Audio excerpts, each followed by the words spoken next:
Council members are in. Recording in progress. We will commence with the West Sacramento City Council Redevelopment Successor Agency and Financing Authorities July 14th meeting, and we will proceed with the Pledge of Allegiance, which will be led by our West Sacramento Parks and Recs Director, Tracy Michael. Oh, you're muted, Tracy. Thank you, Mayor. I pledge allegiance to the flag of the United States of America and to the republic for which it stands, one nation, under God, indivisible, with liberty and justice for all. And thank you, Ms. Michael. So this month is Parks Make Life Better Month, and we are very grateful for all the work that you do and all the work that our Parks and Rec Department does to beautify our parks. And we see that Councilmember Orozco is celebrating that with the Memorial Park background. You noticed that. It's you know, with a lot of gratitude that we want to express to you and to the team for all the work you do in our city. Thank you. You're welcome. Pursuant to the Governor's Executive Order N-29-20, members of the West Sacramento City Council and staff will participate in this meeting via Zoom to reduce the spread of COVID-19. Members of the public are asked to watch the meeting via live stream on the city's website and Wave Cable. We will have live public comment, and we will continue to receive written comments, and all comments received before the council meeting will be provided to City Council, and it's currently posted on the website. To provide live comment during the meeting, join the meeting using the Zoom meeting hyperlinked or the phone number listed on the city's website. I will request public comment during item 1A prior to the first item on consent and after the staff presentation for any other item on the agenda. Once I've announced the public comment period, if you'd like to make a comment, please do one of the following. If you are joining in the meeting via Zoom, press the raise hand button. Or if you're joining the meeting by phone, press the star 9. And when it is your turn to comment, the clerk will call you by name or phone number and will unmute your microphone. Each person will have about 3 minutes. The clerk will notify you when you have 30 seconds remaining to wrap up your comments. And once your 3 minutes or your public comment has ended, you'll be muted again. You may also join by phone, dialing 1-669-900-9128 with an ID number of 920-9564-2935. Passcode is 004264. Next, we'll go to our closed session report. If the city attorney can please provide the report for the closed session. Yes, thank you. Council met in closed session to consider the 2 items that are listed on your agenda. No action was taken. Thank you so much. Next item on the agenda, item 1A, which are presentations by the public on matters not included on the agenda, and council members are prohibited from discussion on any matter presented under the item. Madam Clerk, do we have anybody who is interested in presenting or speaking under live public comment? Good evening, Mayor and Council and members of the public. We received one comment for item 1A, Mayor, and there are no speakers at the moment. Okay, thank you. And there are no requests to speak. Great. Okay, next item is item 1B, council communications from our assignments listed on the agenda. Are there any assignments to report? Councilmember Alcala. Thank you, Mayor. I have 3 items. On June 17th, the West Sacramento Area Flood Control Board met. They adopted Resolution 21-06-01, which approved a 2% increase in the assessment for tax fiscal year 21 through 22. There's also an adoption of Resolution 21-06-02, authorizing Yolo County to place special assessments on the secured tax roll in the same manner as the ordinary ad valorem property tax. People ask what's ad valorem. It's a tax based on the assessed value of an item, such as real estate or property tax. I also attended the July 23rd Yolo County Housing meeting on behalf of Councilmember Orozco. There's approval of an MOU between the Yolo County Housing and the Homeless and Poverty Action Coalition Continuum of Care, delineating the roles and responsibilities associated with implementation of the U.S. Department of Housing and Urban Development emergency housing vouchers. There was an approval of an updated MOU between the Yolo County Housing and the County of Yolo for contract executive director services through December of 2022. There's an approval of the quarterly uncollected debt write-off in the public housing program. And there was a presentation by the interim executive director on strategic planning framework. There's also an invitation to all on the new mobile farmers market, encouraging everyone to attend. On June 24th, I attended the Local Agency Formation Commission. The board authorized the executive officer to collaborate with the Center for Land-Based Learning and submit a Sustainable Agricultural Lands Conservation Program Planning Grant, its pre-proposal application to the California Department of Conservation. The board authorized the chair to sign an agreement 2021-05 for services between the Yola LAFCO and Richardson and Company LLP, not to exceed $12,900. It's to conduct an independent audit of the Yola LAFCO financial statements for fiscal years ending in 2021, 2020, and 2019. There's consideration of nominations for the Cal LAFCO 2021 Achievement Awards. Consideration also for those same awards for the 2021 Board of Director nominees for one city member and one public member of the Central Region and the designated voting delegate and alternate for elections. Those individuals were Olin Wood and Supervisor Don Saylor. Mr. Wood is the chair as well as the public member of the board. And there was a revision of fiscal year 2021 annual work plan to prioritize the municipal services review for the fire protection districts added the MSR for the county services area. It's the end of my reports. Thank you, Councilmember Alcala, for that robust report. Any other council assignment reports? Councilmember Orozco. Thank you, Madam Mayor. Regional Sanitation Board of Directors met this morning and discussed the development of the Echo Water Project. That's the ongoing project to build the big regional sanitation facility. We have a lot of new commissioners, and we, as a result, are going to do an annual tour of the facility at the end of the month. For those of you who haven't been there yet, it's just an extraordinary, a massive project. It's taking multiple years to get finished, but any of our council members can schedule a tour. If you're interested, I'd be happy to set it up. This is, we're part of this new group the regional group that will participate in getting the amenities from this facility, and it is incredible. Today, we talked about the final contract acceptance of the gravity belt thickener and the certified EIR for the Harvest Water Program. We also improved our investment policy for cash reserves and established an advisory committee to make recommendations to our board, as well as discussed future staffing options for regional county sanitation district and the Sacramento area sewer district. And thank you, Madam Mayor, for noticing my background. I actually wanted to give a non-commissioned but report related to our investments for Measure N and our other tax measure funds. West Sac Little League, I tell you, Madam Mayor gave a welcome as we kicked off our All-Star games last week. And for an update, our 11 All-Stars won District 6, and they're advancing to the regional tournament against other district winners in Northern California this Thursday. And that team is being coached by our Parks Commissioner, Dave Jans, who is on the West Sac Little League board and who is intent on keeping us posted on how they advance. In addition, our 50-70 All-Stars won District 6 and brought home the flags. It's fantastic. And the West Sac Little League hosted our 12 All-Star district tournament at Memorial Park.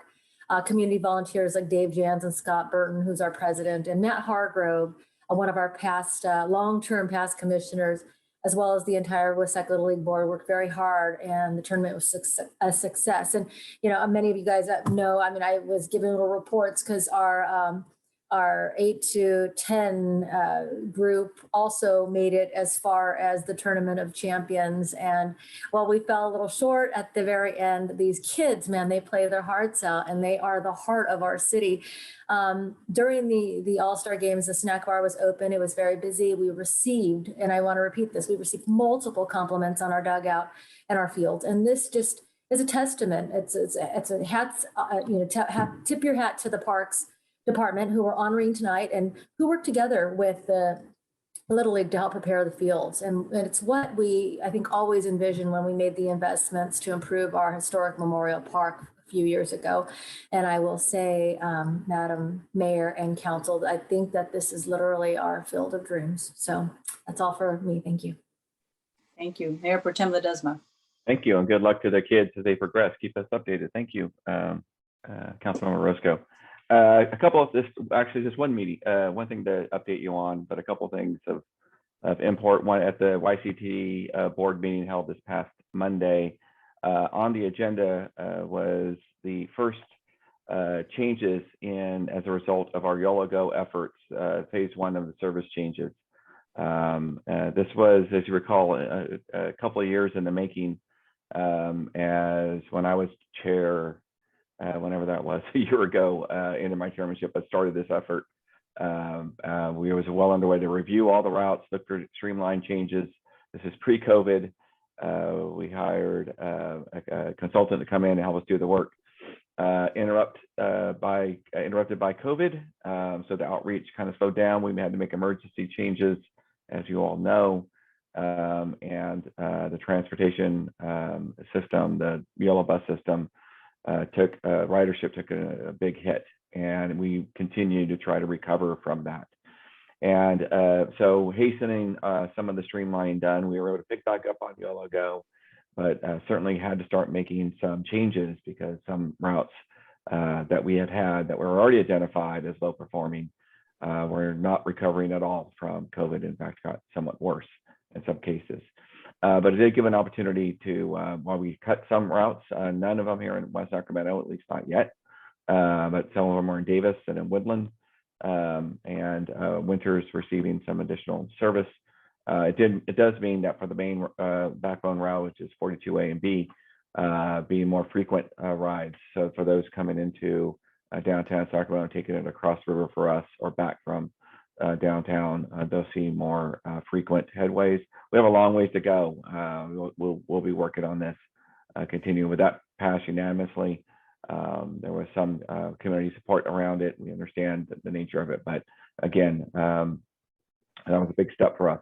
The other big item that wasn't on the agenda, but I just want to make sure the council was aware of, was YCTD was proud to announce recently that it received a rather large, big grant from the federal government, an infra grant for about $86 million. For the past few years, YCTD has been the lead agency partnering with Caltrans to submit grant proposals to the federal government for the infrastructure program for transportation projects. We're competing with jurisdictions all over the state to get California money from the federal government. And this one was focused on the dreaded I-80 corridor from the edges of Solano County into our city.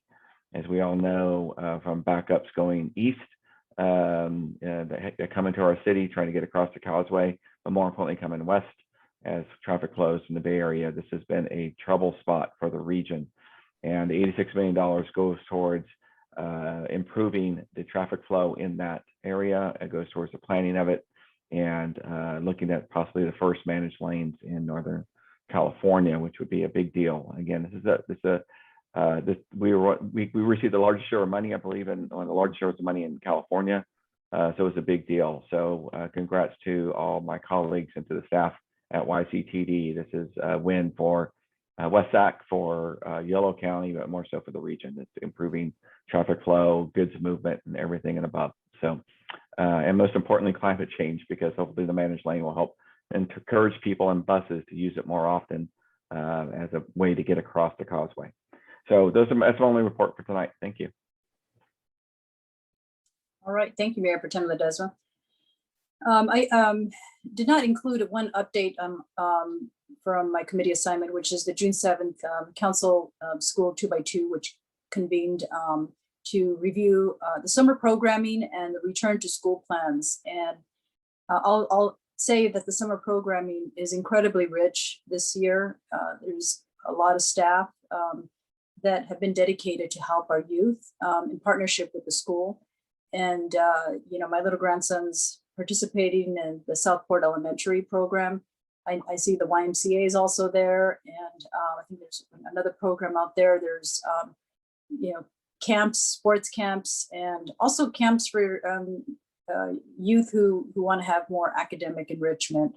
And so just a number of programs for our youth, and the sliding scale.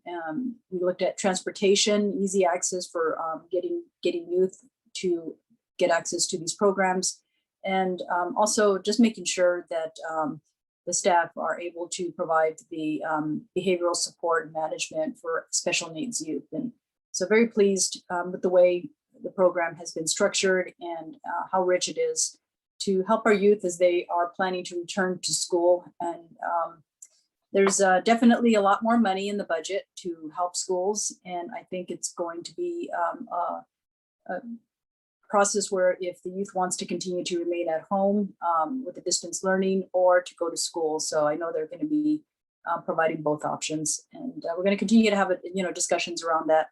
As you know, the Delta variant and is still looming, and increased cases, and some of our youth are still not vaccinated, so we're trying to keep them protected. In addition, the June 17th, the River City Regional Stadium Financing Authority convened, and we received the treasurer's report for calendar year 2020. We also approved the authority and administrative expense budgets for fiscal year 2021 and 2022, and received a COVID-19 update on ballpark operations, revenues, and debt obligations. Debt obligations being an issue that we share with the joint authority that we have with River City Regional Stadium. And with that, extremely grateful for Congresswoman Matsui's effort, where we joined in a press conference. She is championing the minor league. It's a bipartisan support for the Minor League Baseball Relief Act.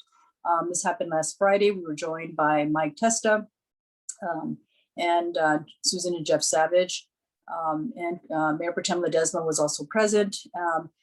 Very grateful for all the hard work they've been doing over the last 18 months when they were closed. I know financially it is a very difficult situation for them to recover economically, and really hoping that the Minor League Baseball Relief Act is approved. It is using current ARP funding set aside to provide relief for minor league baseball teams, which includes our River Cats team. So, just if all of you push out in your tweets and, just keep some momentum on this, would greatly appreciate that. SACOG convened on June 17th and approved the following recommendations, which is the Transportation Development Act claims for the City of Elk Grove and Sacramento Regional Transit District, the administrative amendment of fiscal year 2019 to 2020, State of Good repair projects for the Sacramento Regional Transit District, delegation of authority for supplemental active transportation program funding, the Federal Transit Administration American Rescue Plan Act stimulus funding, which earned share programming for the SACOG region, revised the Transportation Development Act findings of apportionment for fiscal year 2021-2022 within Sacramento County, reviewed and approved the Regional Early Action Planning Competitive Grant Award. And we also reviewed to pass a resolution formally establishing the Green Means Go pilot.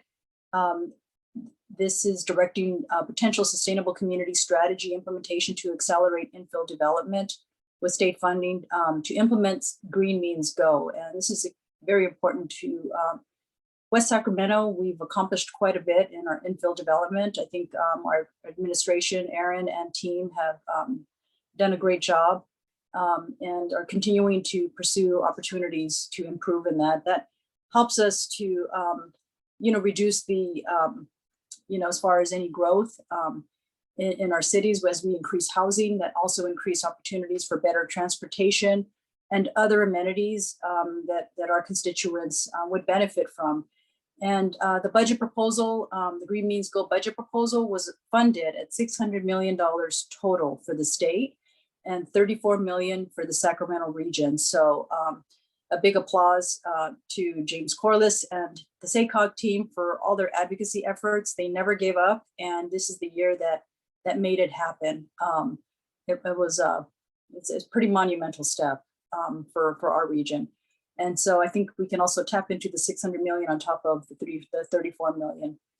In addition, Chris Doherty led a workshop with LA Metro's Office of Extraordinary Innovation on how they are using next generation transit strategies to meet the needs of the diverse and growing region. It was a very interesting presentation from LA Metro. I think we have a lot to learn, especially seeing how we're looking at light rail in the future.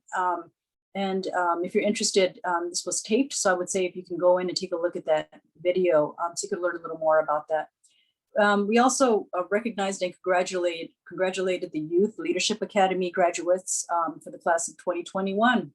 I will say that the diversity represented among the class of 2021 was extraordinary, very impressed. Hearing their stories on how they started off, in the program, what their expectations were compared to what they've achieved.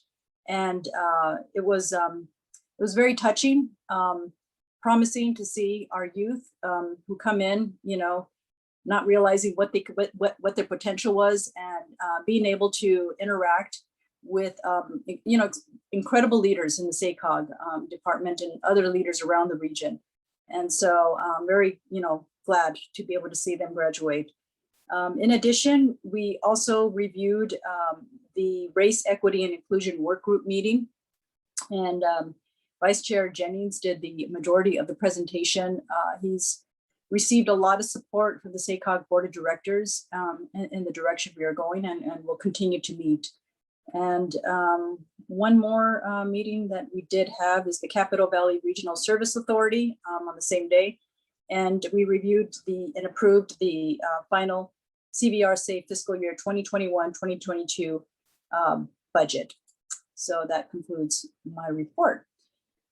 Next, we will not have any appointments under item 1C. Is our consent agenda items 2 through 18. Are there any requests to remove any items for questions or presentations by our administration? Councilmember Orozco. Number 6, please. 6. Number 4, please. Okay. Any others? Councilmember Alcala, do you have any requests to pull an item? No, I'm going to pull 5 just to You're gonna make a pull 5? comment. Yes, thank you. Sure. Okay. And then I have 2, and I believe we have our strategic plan retreat, our strategic plan summary number 16. So I'll be pulling those. We'll start off with number 2 in order. Number 2, we have our capital projects consideration of second reading and adoption of ordinance 21-9 amending Title 10 vehicles of the municipal code relating to the reestablishment of speed limits on certain streets within the city of West Sacramento. And Mayor Guerrero, yes. could I make just a bit of a request before we begin that item? Yes, I was going to add that we have a new member on our team. Go ahead. Right. So while she will not be part of the questions, that'll be Vin. I want to welcome and introduce you all to Ariana Adame, who is our new Capital Projects Director. We're very proud and happy to have her join our executive team. She comes to us from the city of Stockton most recently, but she has a nearly 2-decade-long career in local government. She's going to be great as our Capital Projects Director, and already contributing to our work as an executive team. So I just want to give her a chance to introduce herself and welcome her to the city. Thank you, Ariana. Please introduce yourself. Thanks, Erin. Good evening. As Mr. Laurel mentioned, my name is Ariana Adame. I am extremely excited and happy to be with you tonight. And it's different being on the Zoom call. I mentioned to him I did quite a little bit of recon and research on the city before I even put in my application, and seeing you all on the screen and actually being a part of on the panel is a different seat to be in. But I'm really excited to be here. I'm very excited for this opportunity. Everyone has been extremely welcoming. I've been doing my part in getting out and doing some tours and learning about the history and all, the rich history that the city has. And I'm very excited to be a part of the team. So thank you for having me. Absolutely. Welcome, Ariana. I'm grateful you chose to work with us. Come. Thank you. Thank you. And we can welcome Vin back. Answer the questions on item 2. Hey, Vin. Thanks. Hey, Vin. All right. These are my questions. Okay, So we received a public comment from the last time this was presented, and this is the second reading. So I wanted to go over a little bit again. We have 15 locations here, streets that will have no changes, but there's one that's listed on the ones listed on the attachment, I guess page 2, it's not numbered. There's additional streets which are not set to change. And it's not set to change because it has not gone through the process of, I guess it's the validity process to determine whether there's a modification to make to the road. And I know there's a process on how that works out, but for some reason, I think is there a way to explore it differently so that this road that especially Davis Road is the one I'm looking at. I actually wanted to go in and change it because I received the public, for me, that was enough, was the public comment to go in and lower the speed from 40 to 25. But, doing so, I was told is not going to achieve the results, which is enforcement. And how can we get this particular road, which I find to, have a lot of traffic issues, elevated to, to get assessed and then take a look at surveying the road to reduce the speed. I'm done with my question. evening, Mayor and council members. Again, just for the record, Ben K, Supervising Engineer, Capital Projects Department. Very thankful to have Ariana join our team. Looking forward to her leadership. Joanna Ortiz is our project manager on this project. She's been working very closely with our traffic engineering consultant and the various departments within the city. Well, I actually just had an opportunity to review the 2 public comments. This is a second reading of the ordinance, right? And this only pertains to those locations that we're asking council to validate, and we are not proposing any changes to those locations. Now, as far as our process and the 85th% metric that's typically mandated by state law, that's the guideline that we follow in order to set speed limits. Given that there are opportunities to apply engineering judgment due to the road within a special zone like the school zone. As far as Davis Road is concerned, we have not surveyed that road. And I'm actually in agreement that, I would like to lower it when we do survey it. Right now, we have not collected that data. What we're gonna do is, due to pandemic conditions, a year and a half, we're going to realize that the driver behaviors are not necessarily reflective of what we consider typical of a reasonable driver. Given the environment and the conditions. So we will likely delay surveying that segment of roadway until after school resumes in August. Now, as to how we can lower the speed limit, one of the things that we try to do is that when we have an opportunity to redelineate or restrike a roadway where we can resurface, restore, we often can narrow the lane. A lot of these. Okay. Van, if you can hear me, it looks like you turned your video off, but you're kind of breaking up there. So could we have you back up a little bit and try again? Go ahead. Hello there. My connection dropped. I'm having connection issues. I'm actually on my cell phone. It's better, a little better now. So go ahead. Thanks. Okay. So what we try to do is we try to change the roadway environment before we do the survey. For example, with the West Capitol Avenue project, we're not going to collect data on the entire 3-mile stretch until we've repaved and redelineate and restripe it. And that, hopefully with the new traffic patterns and the enhanced striping, with enhanced.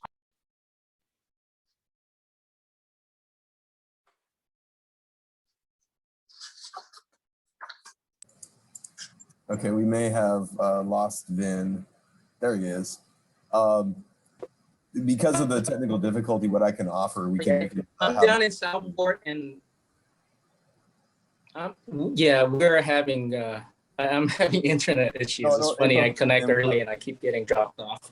What I was going to offer is, if it would be helpful to the council, I think you're hearing tonight that segment of road is not part of any proposed.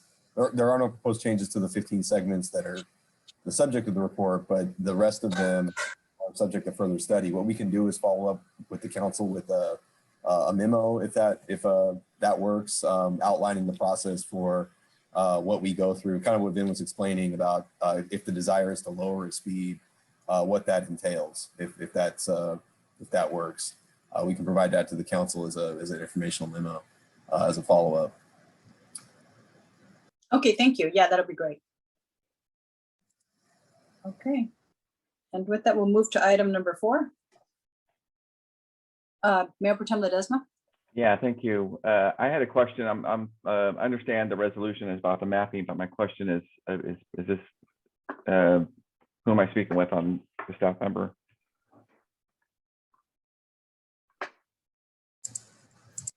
That would be Candido, who I believe is with us. Candido, Okay, as he comes online, I'll say, my question is just around the improvements. As I'm watching, drive by almost every day and have seen this development. Well, I've seen Village Parkway be built, and the Heritage Park, which is now just about fully operational, and seeing people at it, seeing the development on the west side of Village Parkway, just north of Lake Washington. It's a new neighborhood coming together next to our levee and riverfront. It's terrific neighborhood being built in, but because Village Parkway, I know from the history, was built mainly as a roadway for our flood protection efforts. It was not ideal for bike access, especially on the eastern part of it. So I'm trying to find out if this mapping addresses, or this project going forward will address getting the eastern part of the roadway widened to a degree that will allow safe passage of bikes and cars. It is a terrific roadway for bikes, and we want to see that continue. It has been the runway for when we had Amgen bike tours going down to the Delta and coming back. It's the main roadway. It's the use every weekend and even weeknights by bikers across the region coming in to bike that area, and having a Peloton come through looks really cool until you're caught behind them and it becomes a bit dangerous. So I want to make sure that I know I've asked about this in the recent years, but I know some of the funding that was allocated for this, or at least some of the plans were the widening of Jefferson years ago. But I'm just want to understand what the plans are for the eastern side of the roadway that's included in this mapping. And I just want to add, there was a public comment associated, a map that Matt Hargrove submitted on this particular item, in case you wanted to take a look at that. Okay, so I can address that. The final map approval, it includes dedication of right-of-way for the eastern half of Village Parkway, which will ultimately be, that cost will be reimbursed to the developer. So by having that right-of-way, it facilitates the ability to construct all the necessary improvements in the future. However, no, I'm sorry. The other two parts of the approval or recommended actions are approval of a subdivision improvement agreement and also a development reimbursement agreement.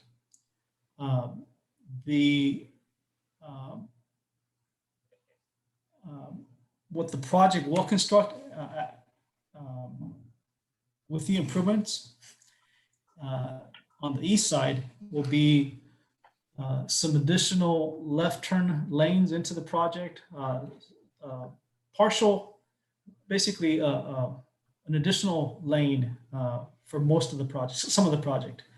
But more importantly, to address your point, council member, is it will include a 4-foot paved striped shoulder, which can be used for bike lane. It's not called out as a bike lane, but it could be used as a bike lane.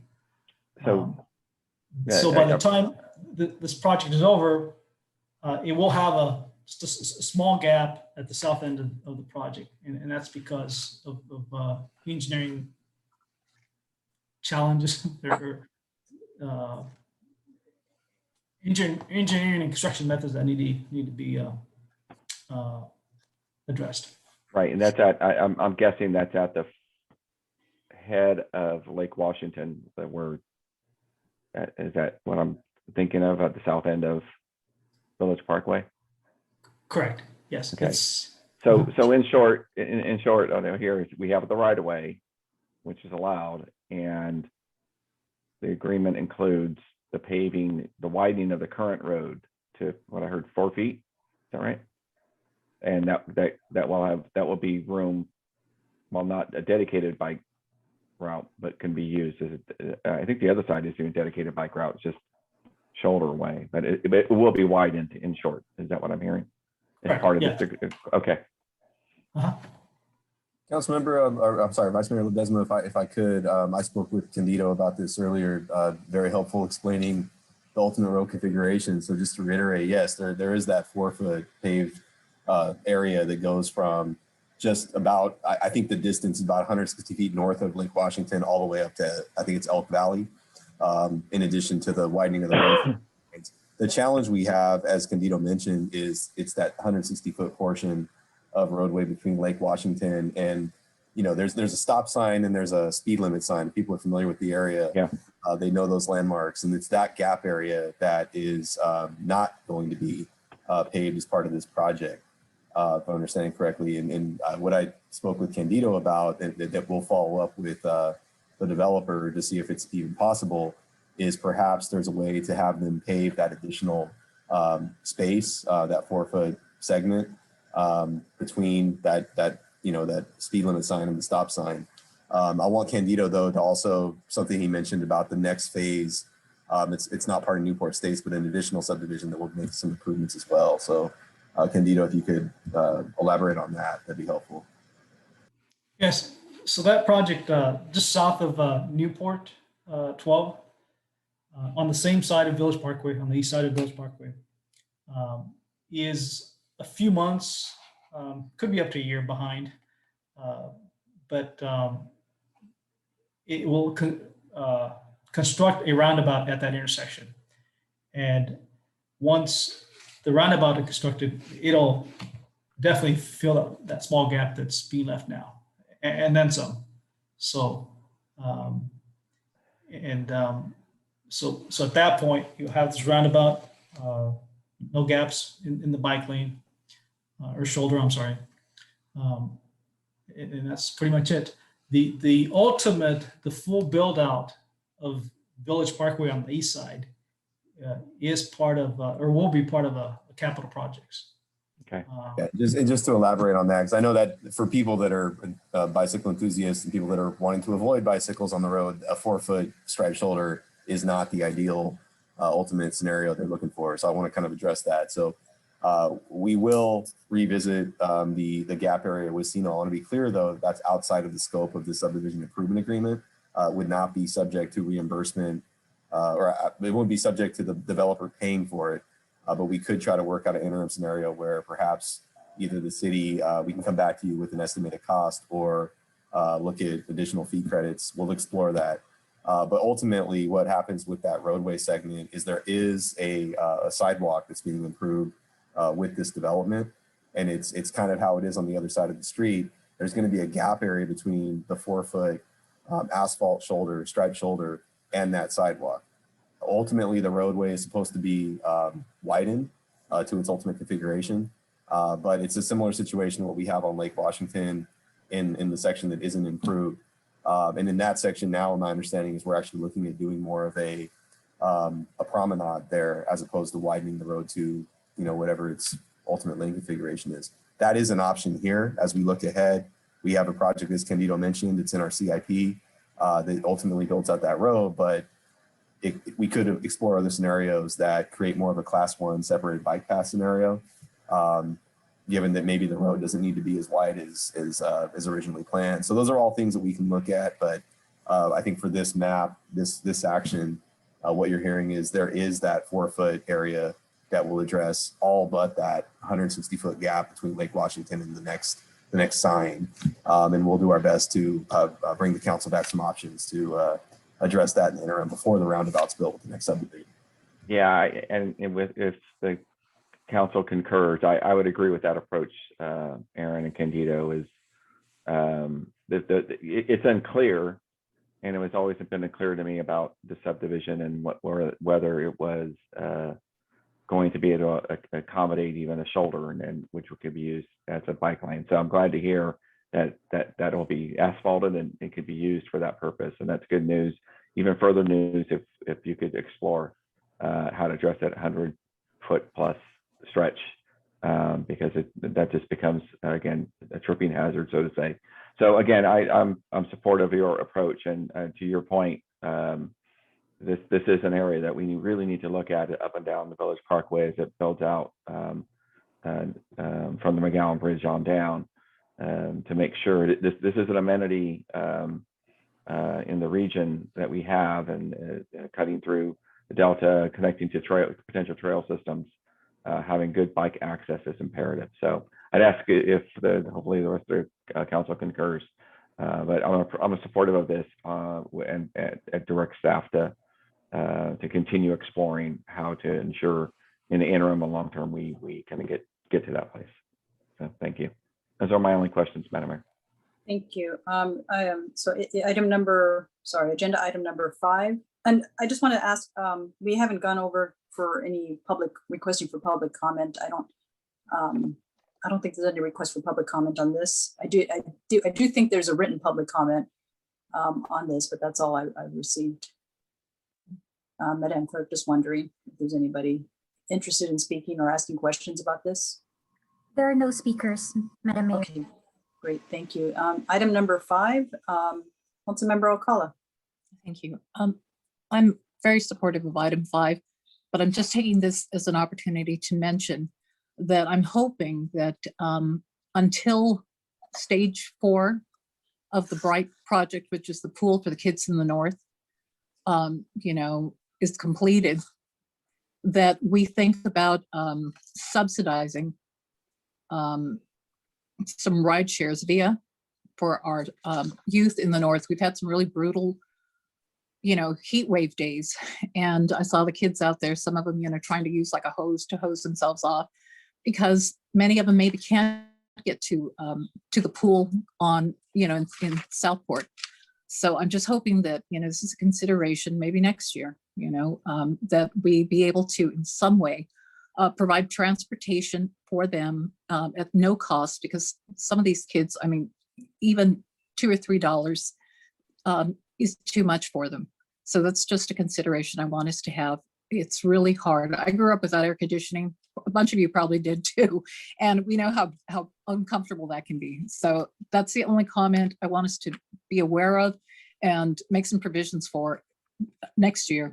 The bus doesn't come around frequently enough, and it's really difficult for them. I'd like for them to have, access to that pool. That's it. Thank you, Councilmember Alcala. I agree. Okay, next item is item number 6, Councilmember Orozco. Thank you, Madam Mayor. May I ask first, I have a few comments on this item and wanted to know how the mayor would like to proceed. Should we go through public comment, or would you like me to just start with my comments? Thank you. I forgot to ask about item number 5 if there were any public comments. And I don't think there are, correct, Madam Clerk? That is correct, Madam Mayor. No comments for Okay. item. Thank you. We'll go to now item number 6. And so it's up to you, Councilmember Orozco. You're the one that requested for it to be pulled. I do have some comments on it, but we'll get started with what you had in mind. Public comment would be fine if you'd like. If there Sure. were any, I don't know that there is. Okay, so we'll open it up for public comment at this point. Are there any requests to speak on item number 6? There are no, I see Rachel Davidson. Rachel, I don't know if you wanted to speak.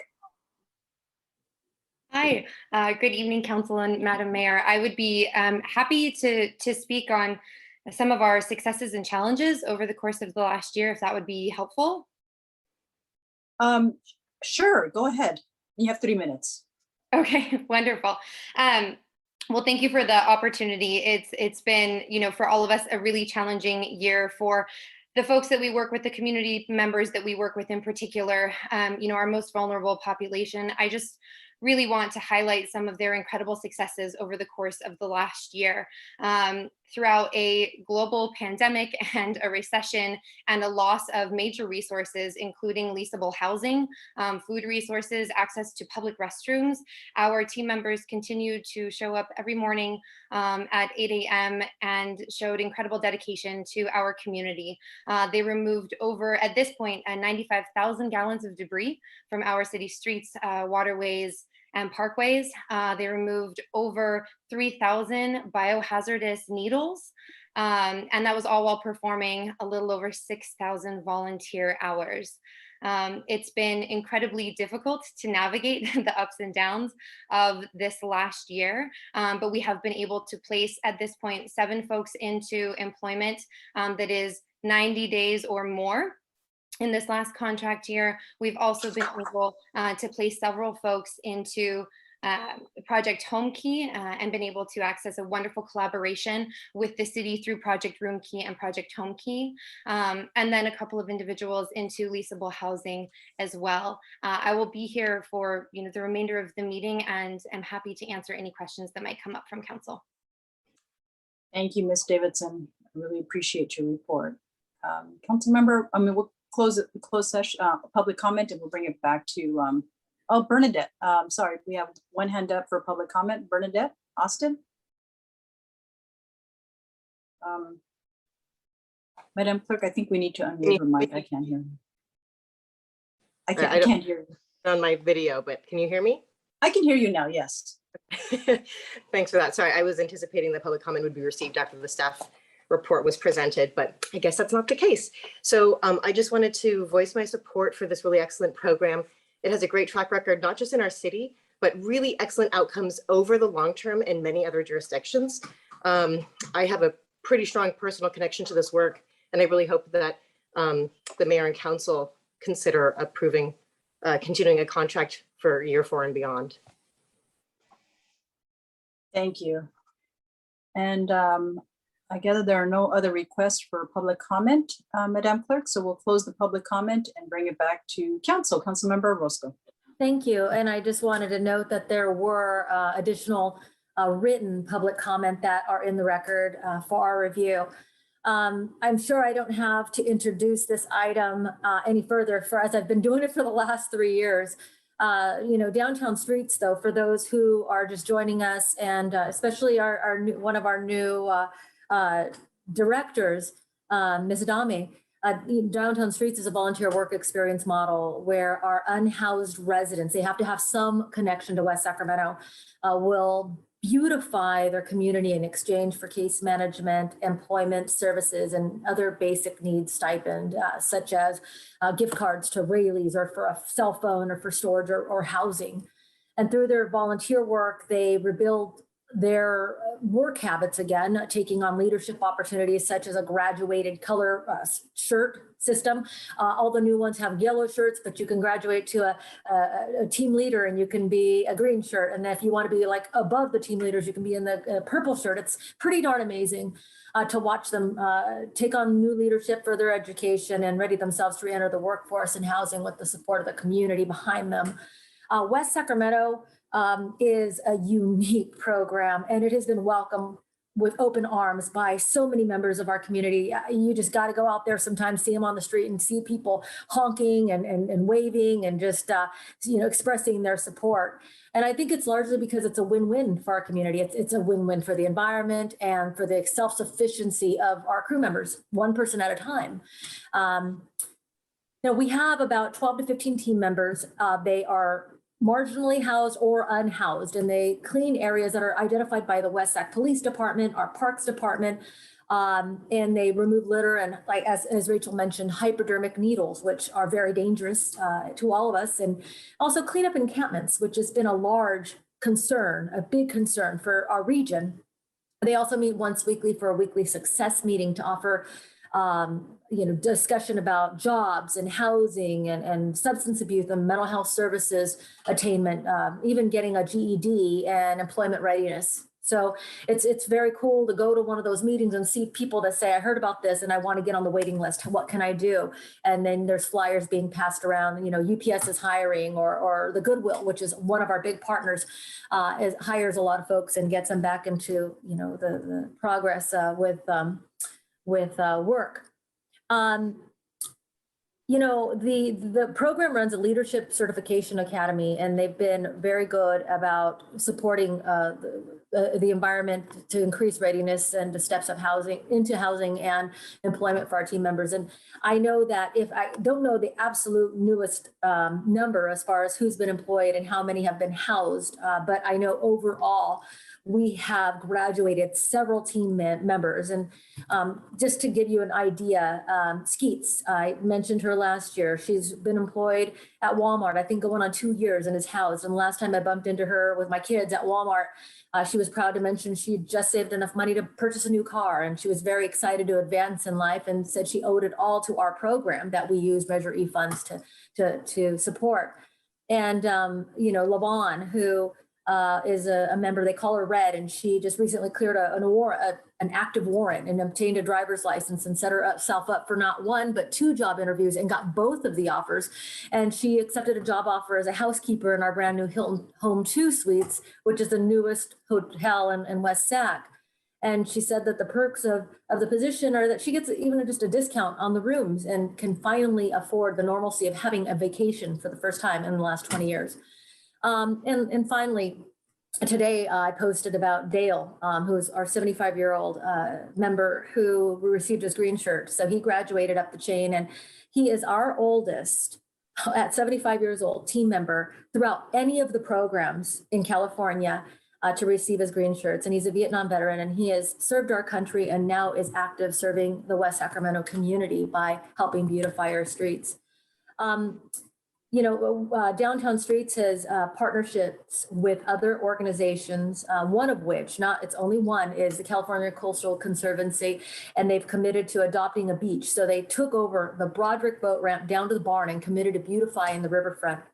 And they've already cleared out 1,000 gallons of debris from the riverfront. And I got to say, Yolo County Supervisor Oscar Villegas, who is a huge champion of this program, has traditionally led the effort on this side of the river to clean up our waterways. And this is a tremendous asset because our waterways are in peril due to the debris and the waste that is being delivered into the waterways. And so I love watching DST partner with our Public Works Department, West Sac PD Parks, and our homeless coordinator to address our specific community needs. So my question, moving forward, I know that in the last meeting, we talked about budget, and we were very specific about making sure that we were very careful about scrutinizing every request that was coming our way. We even put over another set of requests and said that we would look into it down the road, specifically in October. I am aware, however, that with Downtown Streets, because of their lack of mobility, right now there's a request for a truck. And I'm thinking to myself, well, wait a sec, there's a lot of requests like this for other vehicles within departments. So I wanted to make sure that I didn't just, I didn't afford it the same level of scrutiny. But what I understand the need is that we've been recleaning up West Capitol Avenue in the downtown corridor for the last 3 years, but there are requests from members of the community. Well, could you get over here by the Reclamation District land? Can you get to this part of town? How come you guys are all down there? And largely it's because of lack of not transportation for the people, but the ability to remove the trash from the area. So we're relying on parks and public works to do this type of work when they should be doing other jobs.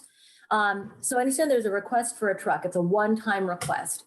And so ultimately, and I think this question might be for Raul. From my understanding, the current public works truck that's been used has pretty much been inoperable for most of the part of the year, broken down most of the time and just in repair.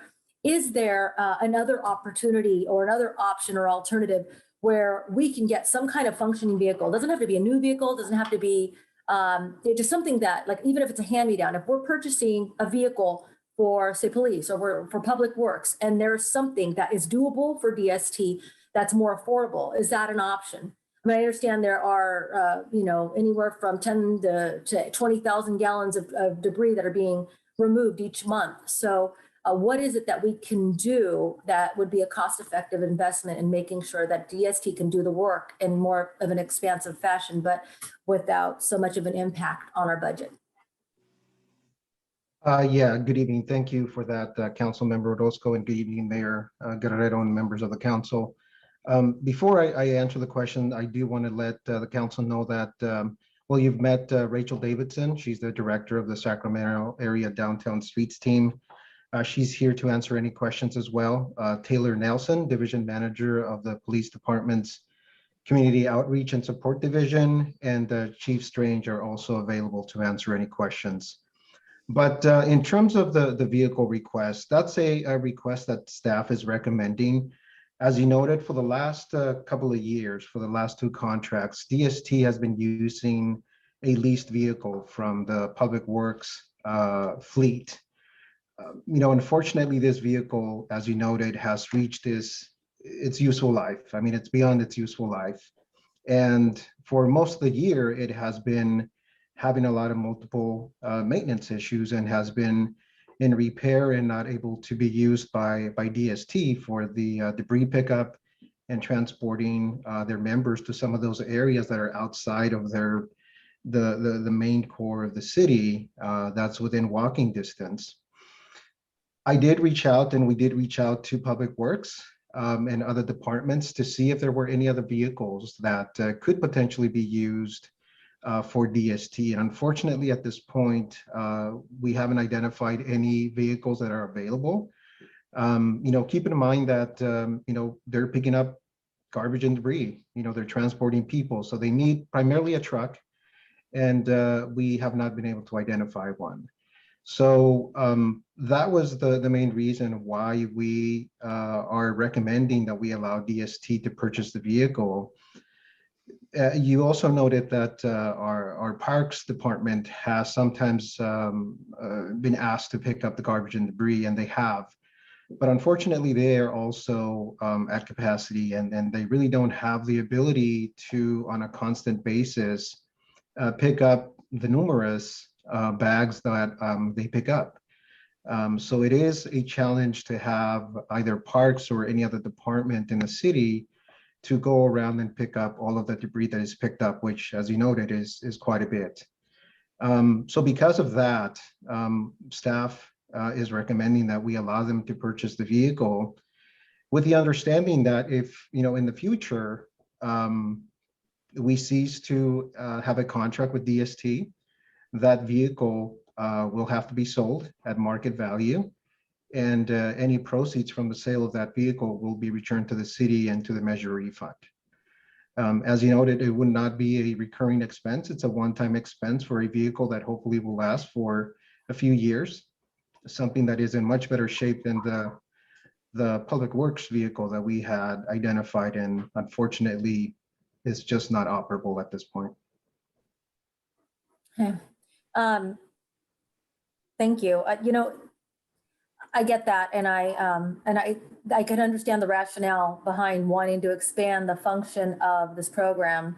It's because, really, if you look at the streets of West Sacramento in comparison to some of the others in the region, we definitely, you could see the difference from even across the river. And I think it's largely because of the investments we've been making, not only in DST, but also our Parks Department, and even the extra help that we've been investing in as well. But I guess I want to make a second point outside, and thank you for answering that. I think we envisioned in 2016 or 2017, when we first brought this forth, was that there would be a P-bid or some type of partnership with local businesses that we're going to see the benefit of a program like this, getting people back into employment, getting people to clean up our community. And I mean, we started the pilot with Measure E funds at 200,000 and then augmented it to expand the program to 281. I just don't want to see Measure E fully supporting this program. I would love to see more larger, funding based partnerships and other, if we can invest in the idea of the PBID, and just furthering that and keeping that on the table so that way we could find a more sustainable funding source and really use Measure E for what it was intended, which it is intended for reducing the impacts and incidences. But for us, I think DST is twofold for both, but it is a lot of reducing the impacts on our community. So that's my comments for now. Thank you, Madam Mayor. Thank you, Councilmember Orozco. I do have some comments about the additional costs. We've had our city manager put together a separate budget structure so that we can purchase things that we needed for infrastructure needs. And that's been, we've had, I think, an unmet demand for resources, our limited resources, and we don't normally tap our measures for that. We rely on general fund or some other resources that is permissible under our measures for this. And we are trying to figure out how to address our fiscal constraints as we come out of COVID, and did put off on additional expenditures, and we don't know what the situation is going to hold for us in the future. I know businesses are still trying to get back on their feet. Housing development is going to be meeting some challenges ahead because of the increased cost of building. So where we would rely on property taxes, we're growing, but not at the rate I think that we'd like to see happening. But we're also trying to address in the under the ARP funding, other things that are like rent relief for many folks, but making sure we also keep our staff and provide them. And I'm saying this not to say that this isn't important, but I'm saying this because I think it's an important statement to make, that we also care about the type of vehicles that our staff are driving around in for Parks and Rec or Department of Public Works. I've mentioned that Parks and Rec, the building itself is incredibly small. And the Department of Public Works, their building is completely inadequate. So we have challenges in our own infrastructure needs to ensure that our employees are taking care of making sure our parks are clean and picking up the trees that, I saw a lot of limbs fall down in this last wind storm, so that they have the equipment to address the calls and the responses, abatement that I'm hearing about. So there's I think demands for us all across the city. And I get, one of the things I really appreciate about the Downtown Streets team, first of all, is Rachel. She's key to the Downtown Streets team. She's critical to the success of the program, which is why I'm very supportive of the program. And I think she's the glue to making and that relationship building she's established with all of our partners to address the incidents of homelessness in our city has been very helpful. She's established a great rapport with our police department and our community outreach division.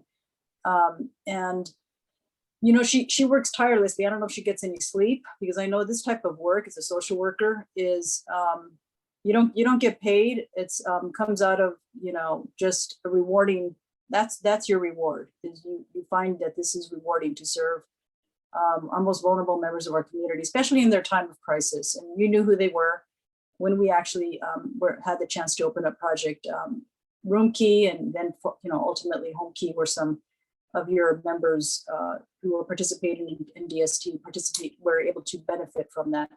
And I also did a drop in just to see your program, and met with the participants, and heard some of the challenges, including the truck. heard that, that's kind of like a ongoing issue. It's not that truck. It's a lot of other trucks that aren't working in our city for doing our regular job. And so that's why I just want to make sure that staff in the city know that I really care about their needs as well. And we're going to do what we can to make sure that that we find the resources so that you have what you need to get your job done. I also learned that the county wants to help fund DST. And there is a process, and I'd like for Rachel and any council member to participate in the process to rally to get funding for Downtown Streets team to backfill, the additional funding that is being requested here. Because I know when Rachel and I chatted, first of all, I want to, give you a big thumbs up on the fact that you do refer people to get substance abuse treatment, to get, and unfortunately it's in Sacramento, but you are aware of the resources and you are very empathetic. And once, somebody's clean and sober, to bring, not completely, that's, always impossible, but, ready to get back to work and ready to find a way, to rehabilitate in their life. I think you're one of the few doors, along with Goodwill, who allow people to be employed, and very compassionate support that you offer for them. And so I think programs like yours are the types of programs I support for people who are in recovery. And that's what we need. We do have, I think, a situation in our community with businesses. And Councilmember Orozco, I entirely agree. I'd like our businesses to see here and to build that relationship, to see, what a program like this can do so that they can contribute in some way. I know they supported AB 1542 and it's working its way through the legislature, but this is a program too that I'd like to see them rally and support in some way as well. And I know you can find more support, Rachel. I know that's out there for you, and we're going to be here to help you get that in some way. And support letters I read for your program, and love all the people who wrote the letters, because I know they're very compassionate and giving, and have helped you in one way or another in your growth for the Downtown Streets team. One thing I also understand as an advocate for public social services is that there's a cost of doing business, and your costs will increase. You will maybe need a staff member, or you need to increase, salaries. And so I understand that. I understand that there is a need to help and continue to, maintain the team. So I don't want it to just be adequate. And everybody knows I'm not just about, patching things up and, sending you on your way, but, making sure that you're all comfortable doing your work and well-funded. We do have limited resources. So, in some way, I was talking to our city manager, and I also was chatting with the County Health and Human Services Director to partner with the county in drawing down some of their funding. And whether it be Medi-Cal or the Workforce Development Act, program, but that it be given somehow directed to you so that you can continue to build. And I know that I think your what you're accomplishing here is eligible for that. And Karen was, very open to exploring that. And so I think those are the avenues. And I know it's probably not your model, but as you grow, I'd like for you to see how we can partner in drawing down other funding sources. I'm big on braiding, resources so that we strengthen our partnership with the county in some way. You are a great provider. We have other providers where I'd like to continue to do that and expand on that. But that's one opportunity, and maybe through the ARP fund, as we are looking at drawing some of that money here to West Sacramento to make that happen. And with that, I would be supportive if there's a commitment to try to get some of that county art money, which I hear is positive. I hear that they're wanting to support West Sacramento. So it just, I can't do it by myself. It'll take a team effort. So just wanted to throw that out there for any questions back among my council members. Councilmember Alcala. Thank you. This program is a great program, but being new to the council, and I think folks maybe would have a better understanding if I ask a few questions, because people have asked me about the program and I said, let me find out more. So you said that normally you service about 12 to 15 individuals. Is that correct? Karen? I'm sorry, Rachel. It's Karen, Rachel. Quite all right.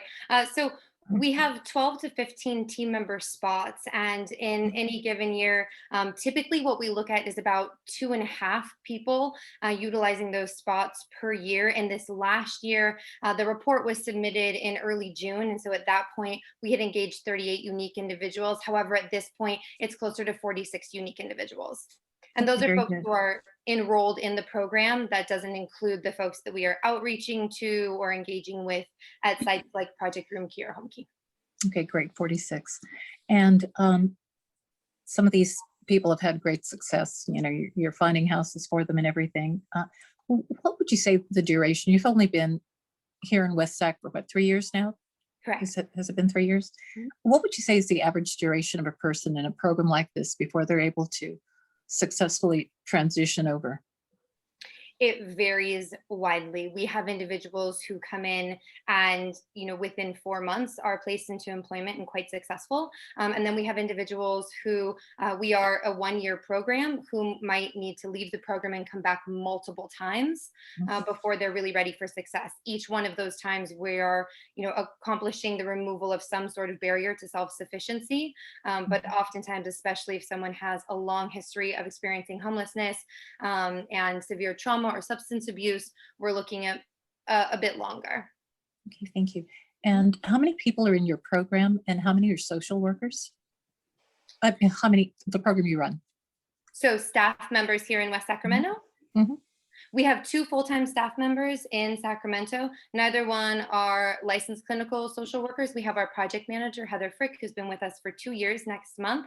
And then we have a case manager position. That position is intensive case management and employment services. It's currently vacant. We are hoping to make an offer early next month.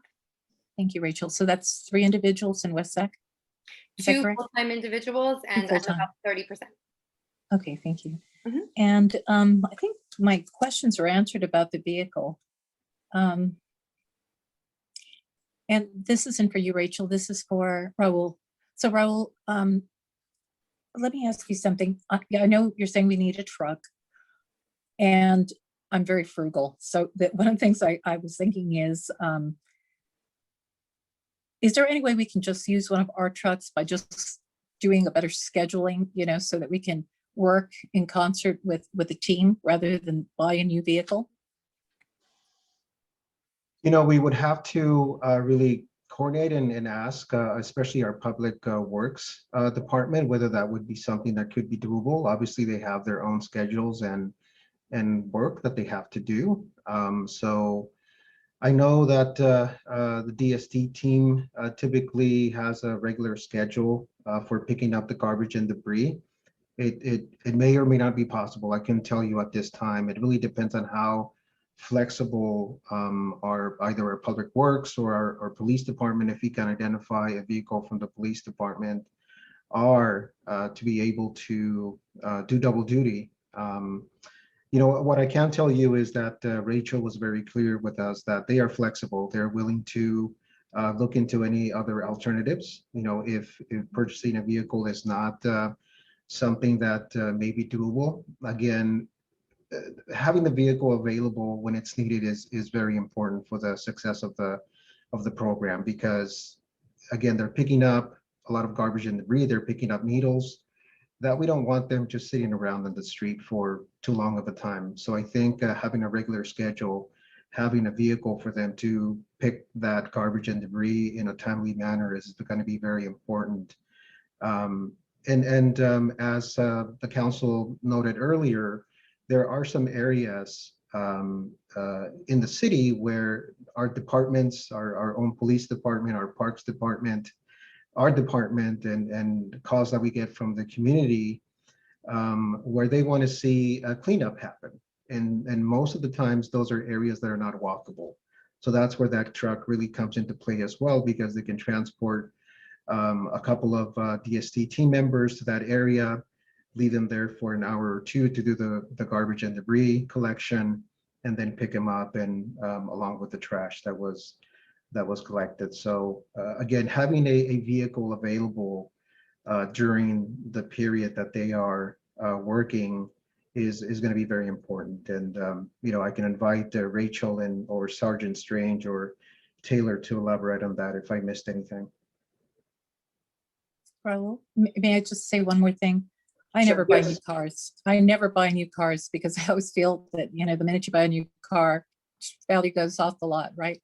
So do we, as a, I don't know how the city does their purchasing, but do we ever buy slightly used vehicles, good vehicles, but they're not going to cost us $50,000? And correct, and that was the intent of the request for the DST vehicle. The intent was never to purchase a new vehicle. Again, the vehicle that was being used, that was part of the public works fleet, was a used vehicle. Unfortunately, it was a vehicle that was very old. That was, 2 years ago at the end of its useful life, but we were able to extend it for another 2 years. So, definitely the plan is not to purchase a new vehicle for DST, but a used one that is in much better condition that they'll be able to use for, at least a few years, as long as those contracts are extended. And again, if ever the council decides not to extend the contract or the program ceases operations, then that vehicle will have to be sold and the money returned to the city. Okay. No, it's really good program. I think these are just questions that, the public may also want to know about. And I just wanted to make a comment. I think it's great. Our city, I agree with Councilwoman Orozco. Mayor, the city looks great. I think also we thank not only your team, Rachel, but also so many volunteer teams of people in our community. I'm always, seeing little things post up on Facebook, just volunteers in our community. They get their teams together and, they go out and they clean up an area. So, I know we're all very grateful for that. City looks great. Those are my comments. Thank you. Thank you. Mayor Pro Tem Ledesma? Sure. I think it was the Chief Strange going to comment. I see him. He came online, which is a rarity. So I never want to speak before the chief. Well, I wanted to take some ownership in part for what has driven a vehicle request. DST and working with Raul has given us the opportunity to actually, as DST has proven itself, admittedly, I was very much a skeptic going into this relationship. But as such, I really looked hard at the benefits that we were getting, and it's proven its worth beyond measure to me. So much so that we really drove a lot of the expansion of the geographic footprint that we were requesting that they help us with, where we just simply did not have the resources in the city to get to certain areas to affect an impactful cleanup, where there had been a profound amount of sudden complaints in areas. And thankfully, the relationship not only with Raul on this project, but also Sarah Strand and helping make VIA available at times to transport folks. But VIA alone was not going to be enough to affect the rapid cleanup of all the debris that's gathered. And the reality is oftentimes we were finding that when that debris was cleaned up and bagged up and sat for too long, it was redistributed across the area. So I just wanted to mention my own responsibility in the expansion of that. Thank you, Chief Strange. Mayor Pro Tem Ledesma, do you have any other questions or comments? How can I follow that? But yeah, just a couple of comments, and thanks, Chief, because it was actually one of the things I was going to bring up was, I am super supportive of the work of the DST team. So Rachel, thank you and your team. And it is heartwarming every time that I see the good work you do and see the success stories that come out of it. And I think it's just one of those programs where we dipped our toe in, and granted it was a big dip of a toe because of the financial commitment, but as the chief pointed out, it's proved its worth. And I think the community has embraced it. As you can tell from the comments, the business community has embraced it. And it has made a difference in our city for people's lives. has been pointed out very vividly by Councilmember Orozco and you, Rachel, and the mayor, talking about the real impact it makes on lives, but also to the city in terms of it, you can see the difference. And I think as I wanted the second point of the chief brought up is characterize it as we didn't know what we were getting into. We didn't know what we didn't know. And the fact that this was available to us, I'm glad you took responsibility for it, Chief, because right, you point good things to areas that need it. And so the expansion or the use of this program has come through good experience in learning how it could be effective. And that's so the more it gets used, the better the outcome is in, right? So it's being used. I think I'm going to turn attention a little bit to the financial part because as one of the authors of the Measure E policy, and I appreciate everyone's prudence when thinking about the measure, because we could thank the taxpayers for this. They supported this in 2016 wholeheartedly on funding how to reduce the impacts of homelessness and reduce incidence of homelessness. This program fits the bill. It was one of the first programs we found, but it's also helped to fund the cleanup. So, but we're right. There were certain things that we didn't want to see by way of policy how it's utilized. But here's there's a solution here. I think it is noble and prudent for my colleagues to be thinking about how best to provide the vehicle need of this nonprofit. We've helped nonprofits before. We had one earlier in the year with the Mercy Coalition, and to help them get their startups going and get them going. So it's not really something that we're not accustomed to doing. Asking for a vehicle is a bit different because it is sort of a cost, and there's possibilities we can leverage it across other uses. I'm supportive of this. I'm supportive of an up to budget, which this really is. It authorizes to spend it. But I'm going to ask staff to dig down a little bit. It sounds like there's a solution here in need of a little more digging around to see if there's another alternative. I asked the city manager to find some way, if it's the business community or some the dollars. I'd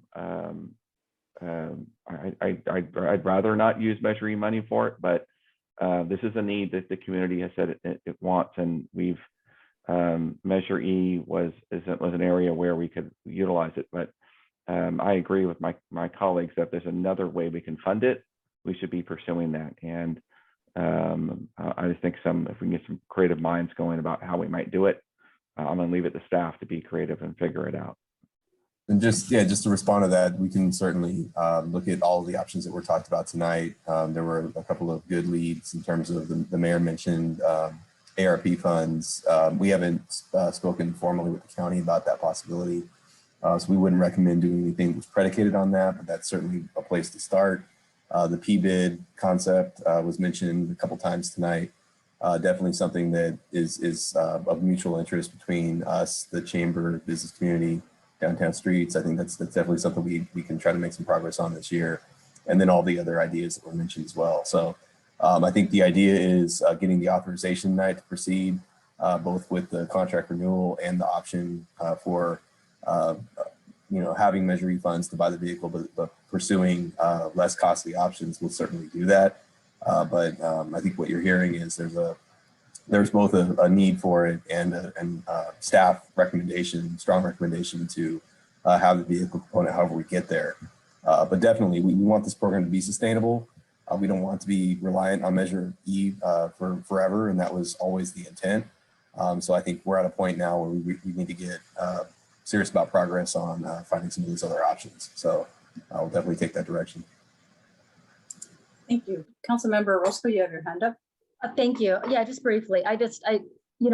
Rachel and I met back in 2016, back in San Jose, to talk about bringing this program to West Sacramento. And I would be remiss if I didn't mention that Heather Frick has been she's been our number one for the last 2 years. I think Rachel would agree with me.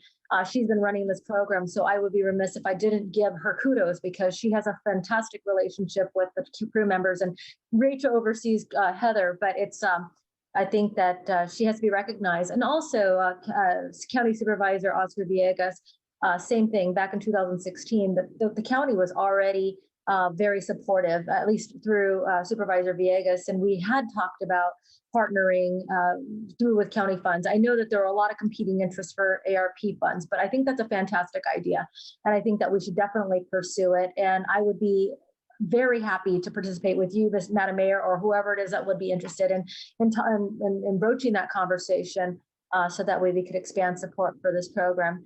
And lastly, I just wanted to stress the impact of this community, because when I first saw the request, I thought, I wonder if we're going to be able to support this. Not that we don't, philosophically support it. It's just a matter of, we have limited resources, and where are we going to where are we going to use them to fund? And I just think that what Chief Strange said is very important. It's, this is an investment. This is an impact on our community, and our ability to really expand upon a program that has not only changed the lives of people that are in it, but also impacted all of us. And this is not just purchasing rooms in a hotel, which we've spent millions on, even though many of them were, reimbursed. It's not about just building housing and allowing folks to participate. This is about building lives, one person at a time, and investing in these people's experiences. And so I think that this investment will pay for itself 10 times, 100 times over. I am supportive of the vehicle. I agree with my colleagues. Maybe we can really overturn every stone about how it is that we could fund this and get the best deal for our buck. But I do think that this could really change the complexion of our city in the best way. So thank you.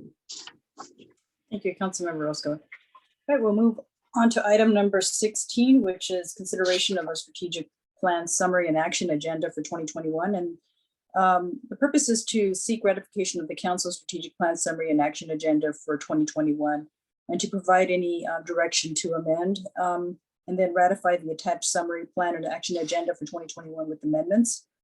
I believe we have Amanda Berlin, our assistant city manager, who can help. And I've had some conversations with our city manager as well. And I've also spoken to a member of the community who's going to be here today on one of the items. First of all, I want to just give a quick overview for the members of the public on how important this strategic plan is.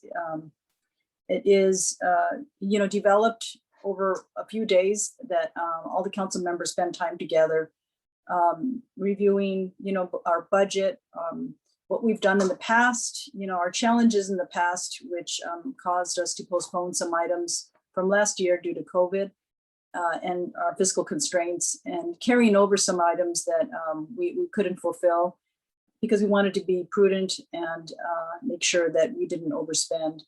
And fortunately, with the ARP funding that we have today, we're able to, backfill some losses, and we're going to be also discussing more in October what we're going to be doing with the ARP funding together in partnership with the county. In taking a look at the strategic plan from what our discussion was, I've had a little more time to think about it and, and research a little more, and also wanted to share with my colleagues some thoughts that I have related to this. There is the first item is the broadband. Let's go first on in order, policing advancement. It is on page 12 of 25. And we did have a very good discussion and had members of the public come in and speak with us about what they would like to see done and in enhancing community engagement. And, that's something historically I think the police department has done a great job in doing. And some of the things that I'd like to be able to see is, maybe apply for the CalVIP prevention funding that's to address gun violence, or any other federal or state funding resource to address gun violence here in the city. And also increase community engagement with our youth who have been significantly impacted during the shelter in place. I think it's been very hard emotionally for them, and it's been, challenging for us to be able to re-engage. And I'm glad that we are having a national night out on August 3rd and looking forward to that.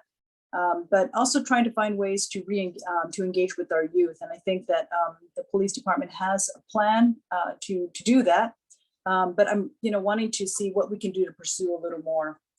And just the notes on page 12 and 13, I'm really appreciative of the work that the chief and the police department have put together to increase transparency as we are trying to address our use of force policies and making sure that we take the steps to address police reform that we are hearing, due to an unfortunate situation with George Floyd, and that caused his death. And, historically, I think police departments, they were not challenged. And, that event created a strong surge to challenge us and to take a look at addressing these reforms. And one of the things I'm really, happy to see is looking at some quantitative analysis and crime statistics so that we can take a look at what it is, who it is that is impacted and what it is we can do to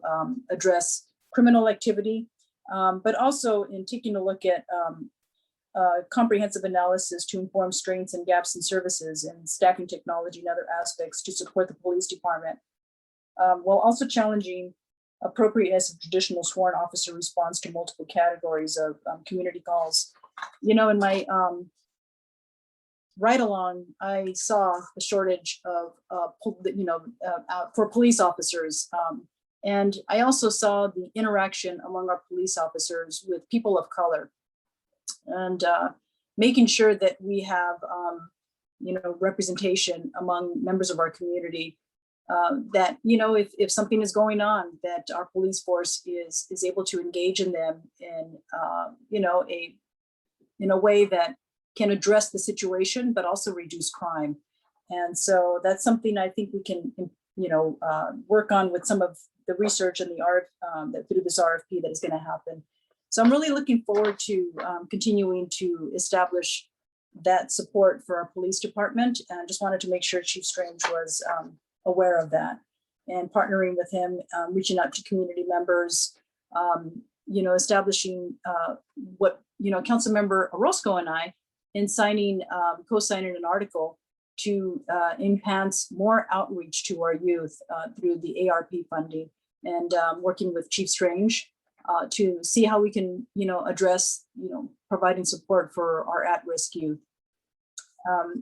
Next item is the retail cannabis evaluation and direction. I looked at the timeline, and I'm just hoping we could accelerate it a little bit.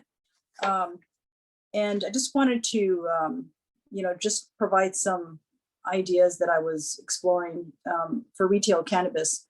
There are ways to, be able to draw down some funding from a retail cannabis.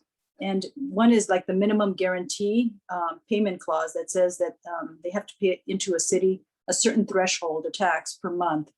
And if they are not able to do that over a period of time, and the reason for that is that you can establish a retail cannabis shop that's not selling. They just aren't able to set up a shop so that they can sell. And so it takes up a position, within, so what I'm thinking is we're going to establish a certain number. And so it takes up, one of those positions, and they're not selling at a level that we think they could be competitive in selling at the retail industry. And what I'd like to have is some safeguards if they are not selling at a certain level, that we can take a look at either asking for them to figure out a way to do that, or, like in a developer agreement, maybe saying, then you no longer qualify to maintain that retail business. And we're going to have to ask you to, we won't renew our agreement with you. I think it's really important that we also make sure that we have the sufficient revenue that we can fund in our general fund, and taking a look at ways to reinvest that back in our community in ways to help our, first responders or our parks, many ways that, that we need here in the community. So I just wanted to put that out there as far as some initial feedback. And then broadband access and affordability for all. There is someone here, David Espinoza, who I had asked to provide some insight. I looked at the timeline here, and I also had a chance to speak with the city manager, that there is some state and federal funding opportunities and grant opportunities that I like to draw down as soon as possible. And I was just, wanting to make sure that we have the assistance, whether it be an outside, support, and just wanted to allow for, David, I'm going to open it up for public comment for David to be able to speak. And David, are you here to be able to unmute your mic and present a little bit? Yes, I'm here. Okay, go ahead, David. Good evening, Mayor Guerrero. Good evening, council members. I'm David Espinoza. I'm a resident of West Sacramento, and I work for Valley Vision as project lead for the Connected Capital Area Broadband Consortium. This consortium is funded by the California Public Utility Commission to expand internet service in the consortium region. I'm here to provide some comments and updates on our consortium work to support the efforts of the city of West Sacramento to bridge the digital divide. In the last few months, we have used different federal and state broadband data and generated reports that identified and serve residential households at different broadband speed levels, including the current California standard of 6 megabits downstream, 1 megabit upstream, the FCC or federal standard of 25.3, and they more recently developed the California Broadband Action Plan, a broadband goal of achieving 100 megabits down for all residents.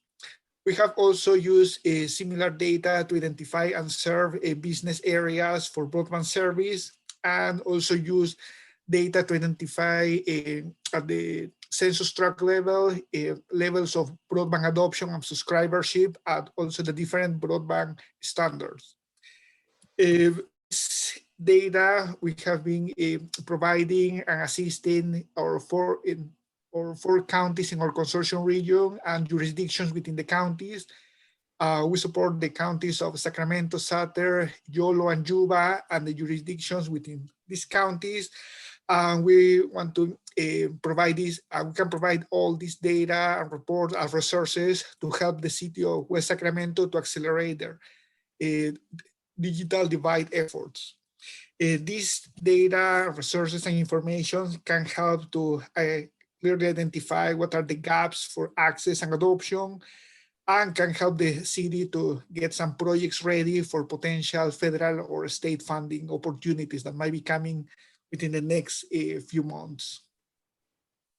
That's kind of an overview of the data, and if you have any questions. Thank you, David. I really appreciate it. And one of the things I'm going to recommend is that our staff, connect with you. And because I think in taking a look at the plan here, I wanted to see if we could accelerate it and incorporate some of the ideas and information you have so that we don't duplicate the work that you've accomplished.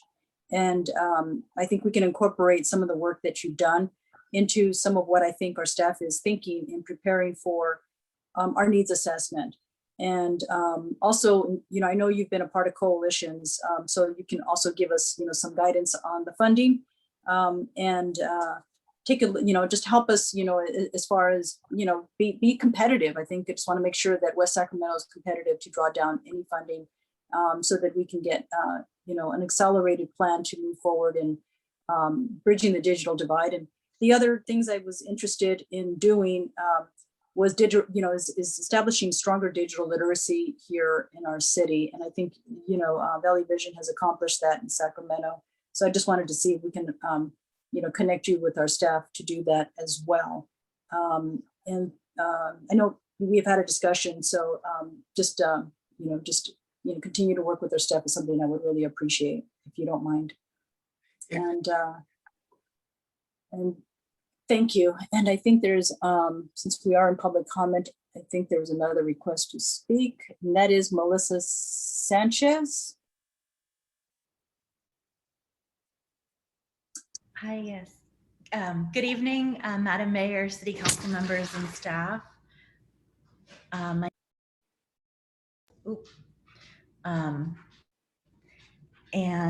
am an owner of the cannabis dispensary in Davis called Steezy, together with my partners in our parent company, the Shrine Group, and I'm also an attorney with Harvest Law Group based in Sacramento, which focuses on cannabis business permitting, licensing, and compliance. We're so glad to see retail cannabis in the city of West Sacramento's 2021 strategic plan. We have been very successful in Davis, which is currently our only store in the greater Sacramento area, and hope to have the opportunity to apply to open a retail store here in West Sacramento. A little background on the Shrine Group. We are the largest vertically integrated operator in California. Being vertically integrated means we grow our own cannabis, we manufacture our own products, and we distribute to dispensaries all over California. We have 15 retail locations that are currently operational, with our 16th opening this coming Friday, including Alameda, Los Angeles, Palm Desert, San Bernardino, and 4 shops in San Francisco and others. We also own the #1 top selling brand in California, Stizzy, which is sold in over 90% of all the cannabis dispensaries in our state. This vertical platform gives us a competitive advantage, allowing us to sell premium products at a competitive price. Our average stores do $19.5 million per year, which is 6 times the average store in California. We are on track to have revenue of over $450 million this year. We paid the most state and local cannabis tax of any cannabis company in California in 2020. For example, in Davis, where there are 5 storefront retail stores, including ours, and 4 delivery services, plus a number of manufacturing and distribution businesses, our store paid 1/3 of all of the cannabis tax collected in Davis in 2020. We currently have over $35 million of cash in hand, and if we have the opportunity to apply to open a retail store in West Sacramento, we will earmark $2.1 million for the build out and opening of this store. Our 15 retail stores have provided us the operational experience required to succeed in this highly regulated industry. Over the last 3 years, we have completed over 4 million sales transactions without any violations from city or state cannabis regulators. Every transaction has provided us an opportunity to improve our customer service and compliance protocols. Our Stizzy brand is the #1 brand in the country, according to business analytic firms. Not only are we the #1 brand, we are also one of the only cannabis stores in California with a loyal following. This is important because our loyal fans provide us with an instant customer base in West Sacramento. Over and above our retail success is our record of safety and security. For example, we have a great working relationship with the Davis Police Department. Last year, our nighttime security guard saw suspicious activity at a neighboring retail store, alerted the police, and was able to prevent a break-in at our neighbor's shop. We welcome you to tour our dispensary in Davis to learn more about us. Thank you so much for your time this evening. Thank you. Thanks. And seeing no other request to speak, I'm going to close the public comment, bring it back to council, and I'm pretty much done with my comments that I was going to raise. And I see Mayor Pro Tem Ledesma's hand up. Thank you, Madam Mayor. And just a couple of comments, and maybe if I can ask for a moment some protocol here. But first, thank you for the strategic plan. These were a good few days we had together, supportive of the list we have.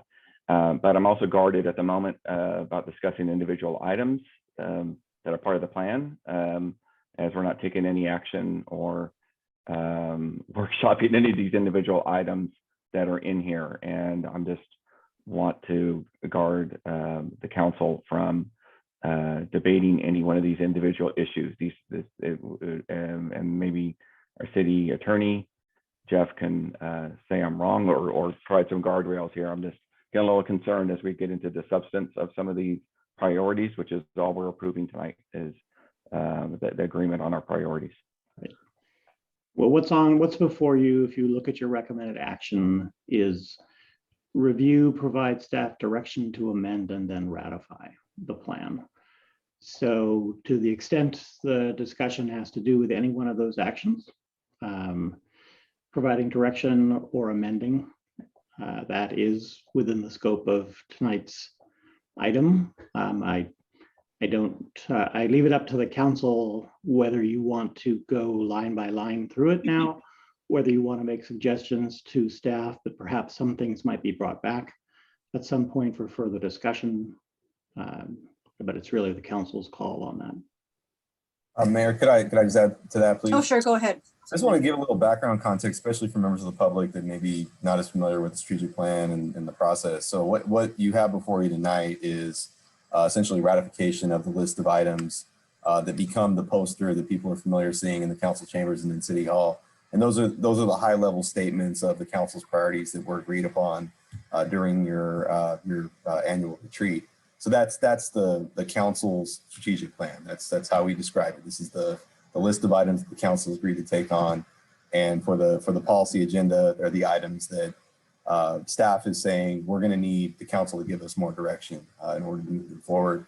Management agenda items on the other side of that poster are the items that you said we've given you the direction. Now it's time for management to go forward and implement.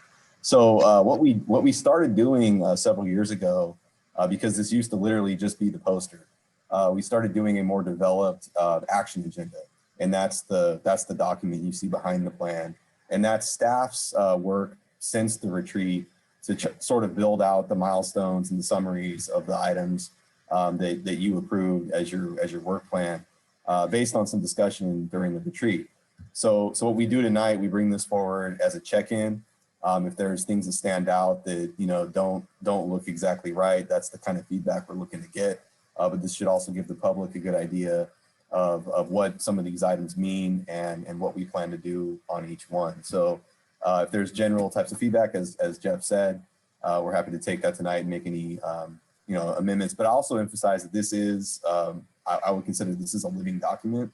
This is something that throughout the year, plans change, milestones change, new variables are introduced. And so we do several check-ins with the council with updates on this provided by me, communications to the council throughout the year. And then at the next retreat, we obviously do another check-in. So I emphasize to not get too hung up on, the individual milestones and dates so much as the substance of and the meaning of the items for tonight's item. So thank you. Thank you. Any other questions, Mayor Pro Tem Ledesma? No, just thank you for the clarification. I just wanted to, I reading through the document and having worked with it, it is really the game plan, so to say, the blueprint for the staff as we work with them through the rest of the year. And just want to thank them for all their efforts on getting to this far and taking our priorities and kind of putting some substance around our milestones. And as I said, I appreciated the few days we had together on kind of landing on some common places. And I think the thing to keep in mind is we'll be seeing some of these, and we already have seen some of these come back to us in agenda or on agenda items or in other venues. So just want to say thanks for the good work and fully supportive. Thank you, Mayor Pro Tem Ledesma.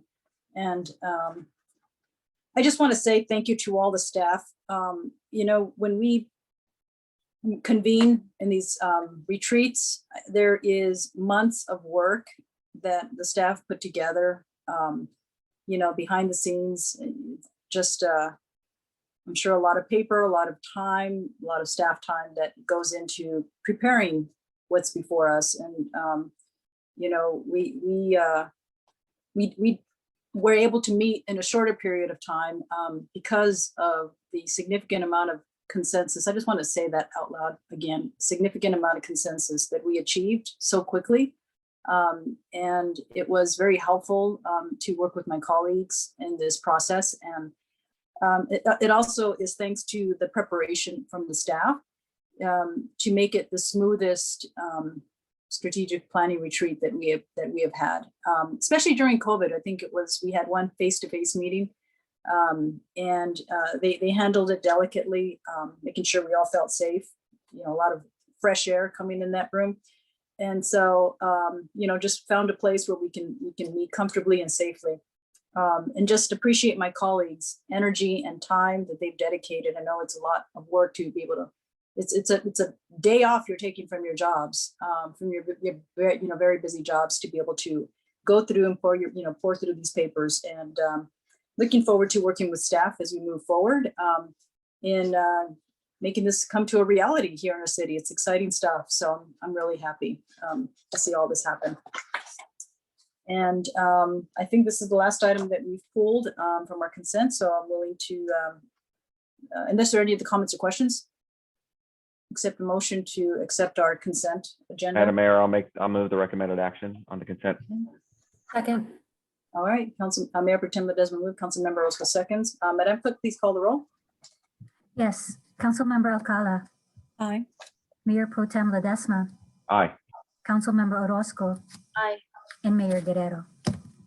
Aye, thank you very much. And next we'll move to our time set agenda item number 19 under community development. Is a public hearing and first reading of ordinance 21-8 regarding the proposed second amendment to the West Riverview LLC development agreement to allow for completion of the project water tank. And we will also take up item 23 together with this item, but we will vote separately on these two items.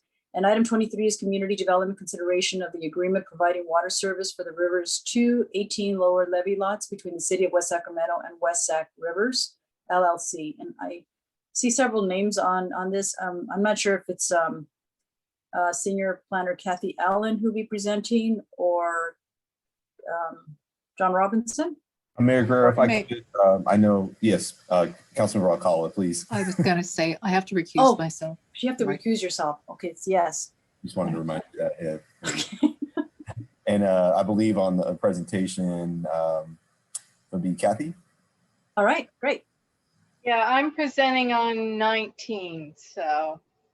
Okay, go ahead, Kathy. So our Senior Planner Kathy Allen will be presenting on item number 19. Good evening, Mayor Guerrero and members of the council. The item before you is a request to extend the West Riverview Development Agreement located in the Rivers Phase 2 for an additional time period of 3 years.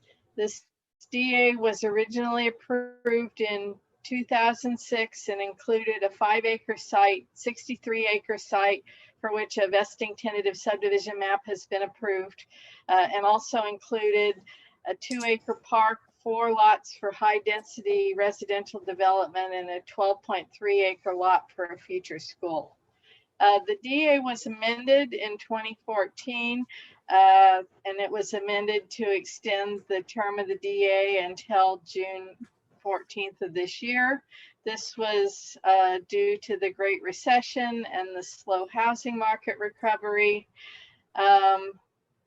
Also in 2017, the City Council approved Final Map 5099, which created 2 multifamily parcels on the site, 1 7-acre school site, and a site for a water tank and pump station, plus a designated remainder for 220 single-family lots. The property owner is requesting a second amendment to the DA to extend the term for an additional 3 years to June 14th, 2024. And the current extension is being requested to address delays that have occurred concerning the construction of the water tank, which is a critical piece of the city's infrastructure for the water system.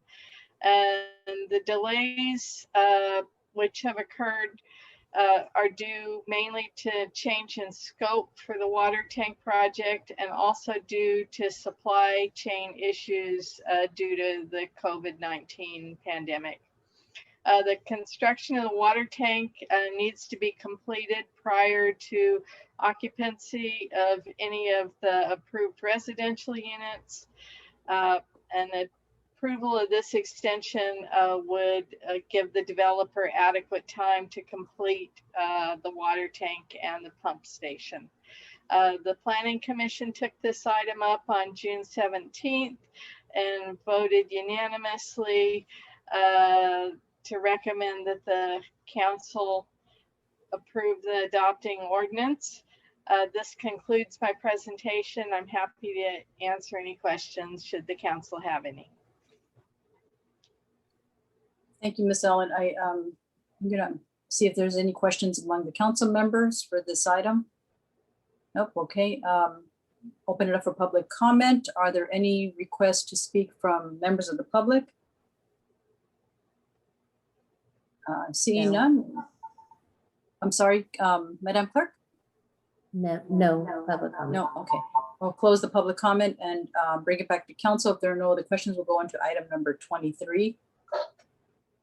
Are there any presentations? Is there a presentation for item 23? Mayor, I think on this one, what we would recommend is because the items are related, it's simply the take agreement that is an implementation of the DA. If there are questions about the item, Mark Collier I know is here, but oh, sure. You can forego a formal presentation on it. That'll be great. Any questions among the council members under item 23? And no questions? Okay, we'll take up item number 19. I'll accept a motion for item number 19. So moved. All right. I'll second. Okay, Councilmember Orozco moved, Mayor Pro Tem Ledesma seconds. Madam Clerk, please call the roll. Yes, Mayor Pro Tem Ledesma. Aye. Councilmember Orozco. Aye. And Mayor Guerrero. Aye. All right, it is approved. Item 23. I'll take a motion. So moved. All right, Second. Councilmember Mayor Pro Tem Ledesma seconds. Madam Clerk, please call the roll. Yes, Councilmember Orozco. Aye. Mayor Pro Tem Ledesma. Aye. And Mayor Guerrero. Aye. All right, this item is approved. Thank you so much, everybody, for working on. I know it's a lot of time and staff work that got us to where we're at today. So greatly appreciate all the time that you put into this. Next, we'll take up. We'll actually get normal column. Okay, there we go. Next, we'll take up item 20 under Finance and Technologies, a public hearing and consideration of resolution 21-47, certifying inclusion of delinquent charges and penalties for water, sewer, and refuse services on the secure tax roll in the same manner as the general taxes, and directing that a lien also be placed on the subject properties. And we have today either Ms. Robertson. Yes. Hi. It is me this evening. Good evening. So every year the city conducts a public hearing in order to place the delinquent water, sewer, and refuse charges on the secured property tax roll. And at the same time, we request authorization to place liens on these delinquent properties. So towards the end of each fiscal year, city staff prepare a list of unpaid utility service charges on accounts where they have been delinquent for more than 60 days. We use that list to send out notices in mid-June to notify these customers of the delinquent amount and encourage them to pay, and of course, reach out to the city if they have any questions.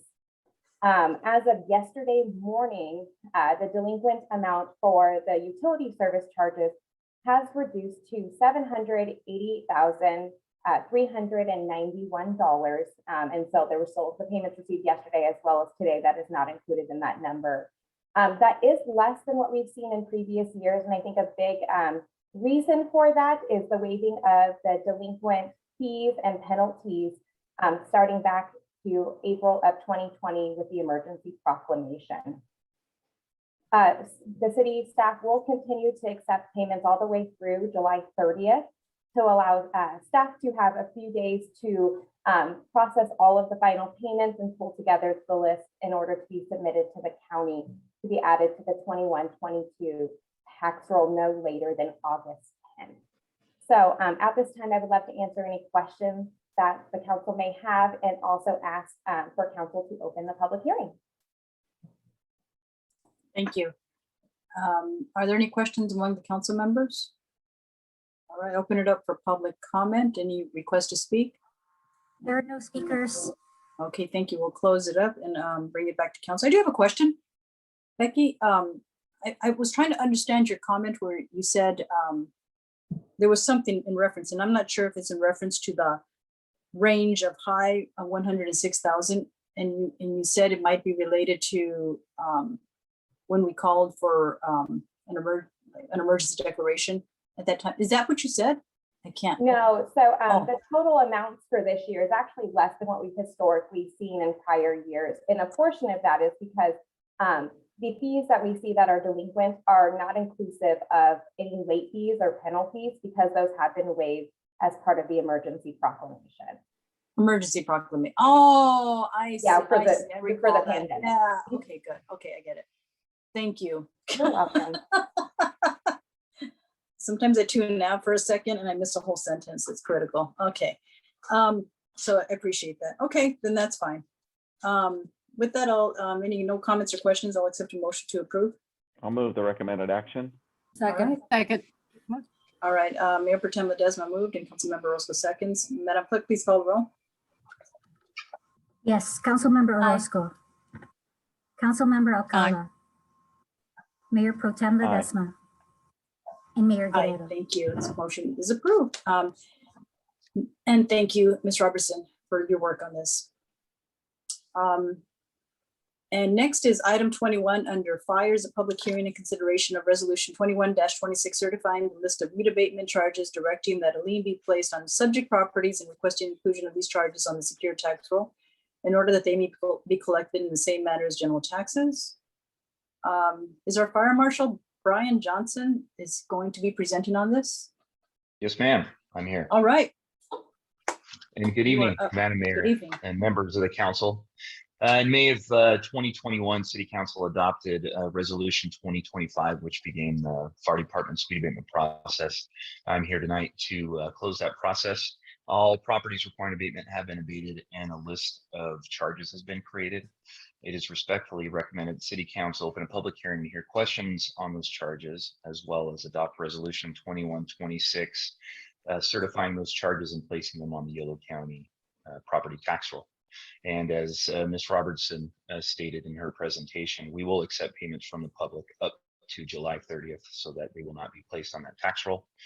That concludes my presentation. Thank you, and I'd be happy to answer any questions. Thank you. Councilmember Alcala, do you have a question?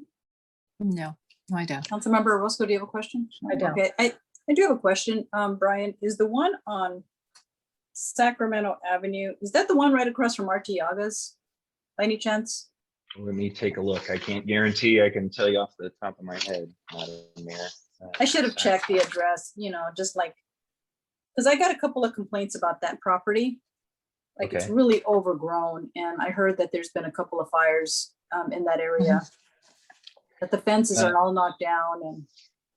Yeah, I can double check and get back to you. I couldn't tell you with the information I have here, but just so that you're aware, our standard or weed abatement standard allows that properties that are over 1 acre, that instead of a complete abatement, that they can just provide a fire break around the perimeter with 30 feet, as well I as see. creating quadrants to minimize the threat. This could be one of those, but I can verify and get back if you like. I was gonna bail you out, Brian. Okay. Just from checking the address, it does appear that is one of the properties. There's several parcels over there, but 851 Sacramento Avenue is definitely in that vicinity. So I think that is. Thank you for that update.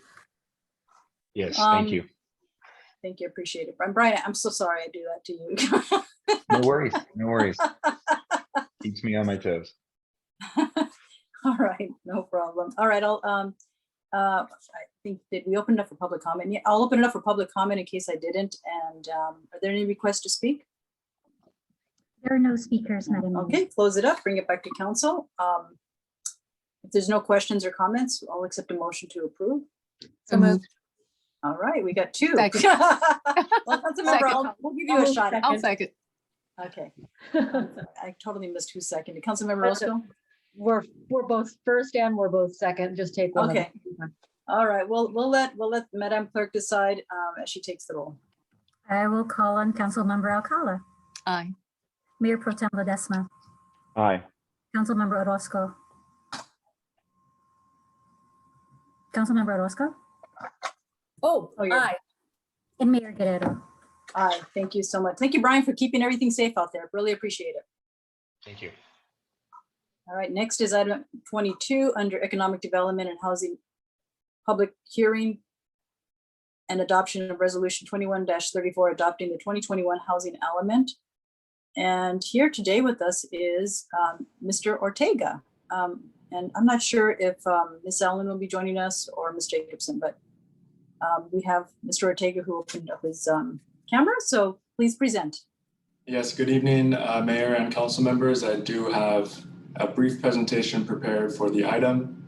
And then of course afterwards, myself and Housing Manager, Mr. Huerta, are available to answer any questions should you have them. So let me go ahead and pull up my presentation here. Thank you.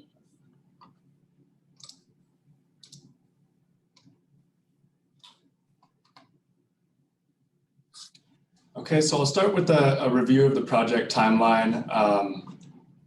Let me go ahead and minimize this there.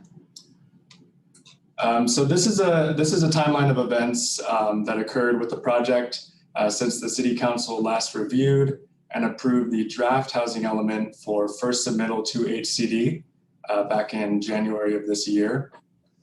So since then, staff has fielded a number of comments on that draft housing element, both from members of the public and from stakeholder organizations, and of course from HCD as part of their initial review. So staff actually held 2 one-on-one stakeholder meetings with both AARP and Legal Services of Northern California to take in comments on that draft and provided sets of revisions directly to those organizations to address their comments. Staff also held a series of meetings with HCD, primarily focused on identifying their comments related to the housing element's compliance with the variety of state housing element law that there are on the books. So the final revisions to the housing element were made mid-June. And on June 25th, staff did receive a letter of substantial compliance from HCD. What that letter of substantial compliance says is that the current housing element as drafted and if adopted by the City Council tonight complies with all state housing element law and will be certified by the department.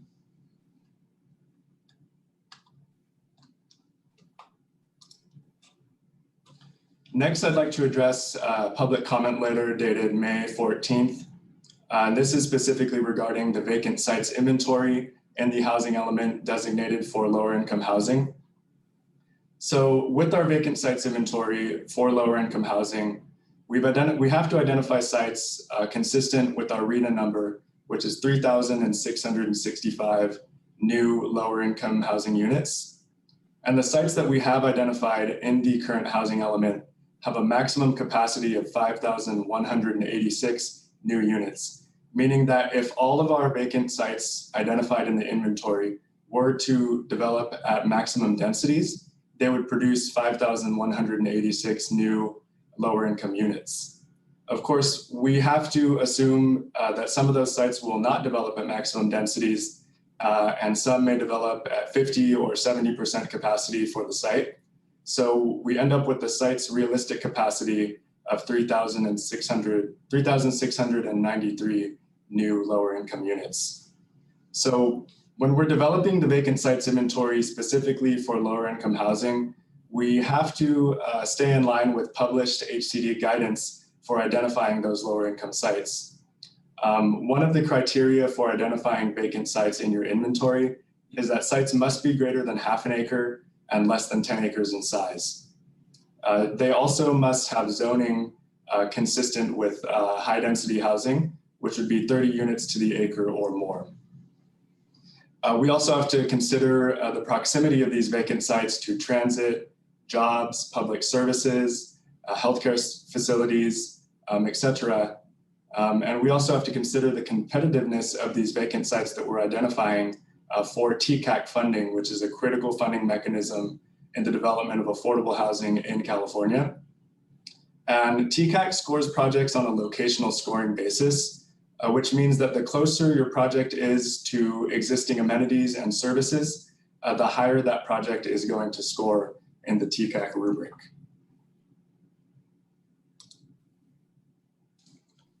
So when we're identifying vacant sites for lower income housing in the city, we run into an issue in the southern portion of the planning area with large vacant parcel sizes. And this is primarily because much of the vacant land in Southport is undeveloped. And so many of those vacant parcels down there in the southern portion of the planning area are greater than 10 acres making them inconsistent with published HCD guidance. So essentially, we're not able to identify those in our vacant land inventory. We also run into an issue of those sites in terms of proximity to transit, job centers and services. And ultimately, we run into the problem of those sites being competitive for the various funding sources to finance affordable housing projects such as TCAC. So the map on your right, the areas in blue there show the city of West Sacramento's high and highest resource areas. And in yellow, you can see our designated R3 zoned parcels, which accommodate for high density housing and would be appropriate for affordable housing development. So what we did with this set of revisions since January is to include a new program, which is program 1.16, Property Owner Outreach. And this program was included specifically to facilitate the subdivision of some of these larger vacant sites in Southport so that they may develop and produce affordable housing in the future. And we built in a discussion of incentives for those projects into that program as well. So there's a number of points that make up the solution to the problem. The first is that sites not designated in our vacant land inventory can actually still develop as affordable housing. And really the vacant land inventory, it's not a strict development guideline. It's really a capacity exercise. And the second is that there are already existing policies and programs in place for the city to extend transit, services, and jobs to these vacant sites in Southport, which will ultimately make them competitive for those important funding sources that I was mentioning before. And the last is that, as you can see on the map, there are 172 acres of R3 high density zoned land in Southport existing that will produce high density housing and expected affordable housing units. Next, I'll do an overview of some of the significant programmatic changes that were made since January. And a full list of all revisions to the document is included in your agenda packet as attachment number 3. So the first is program 1.1, which is the vacant land inventory. This program was revised to include annual reporting on loss of units, which are sites that are developed at densities lower than identified. So essentially, as the sites identified in our vacant land inventory become developed and projects become proposed, if those projects are producing less units than we have expected in this housing element, we will track those and report on that to both the City Council and to the state during our annual reporting. The next is program 1.3, which is the density bonus program. This program was revised to affirm compliance with SB 35 ministerial streamlining for affordable housing projects. And ministerial streamlining simply means that there will be no special discretionary review for those projects so long as they meet the objective standards outlined by the state. The next is program 1.14, which is actually a new addition to the housing element since January. This was included to amend the zoning ordinance to promote by right affordable housing.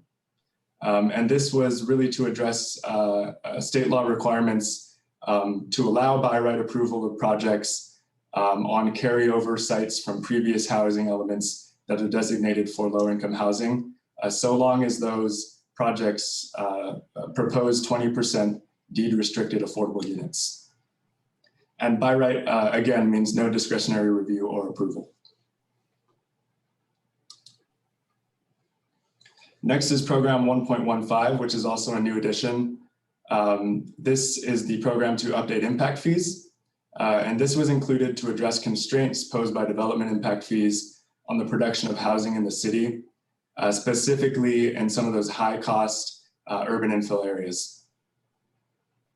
And next is program 1.16, another new addition, which I mentioned previously, the program for property owner outreach, which, as I said previously, was included to facilitate the subdivision of some of those large sites in Southport and the development of affordable housing in Southport. Moving on to goal number 2, program 2.1.1 and 2.1.2 are the city's housing rehabilitation programs. These programs were revised to include focus areas for energy efficiency upgrades and age-in-place improvements for seniors. And program 2.2 is the program for preservation of affordable rental housing. This program was revised just to specify noticing requirements that owners must comply with if they intend to allow affordable housing projects with subsidies to expire.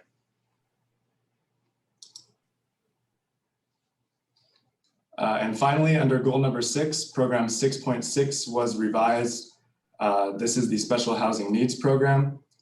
This was revised to encourage the development of licensed childcare facilities, either on site or in close proximity to affordable housing projects.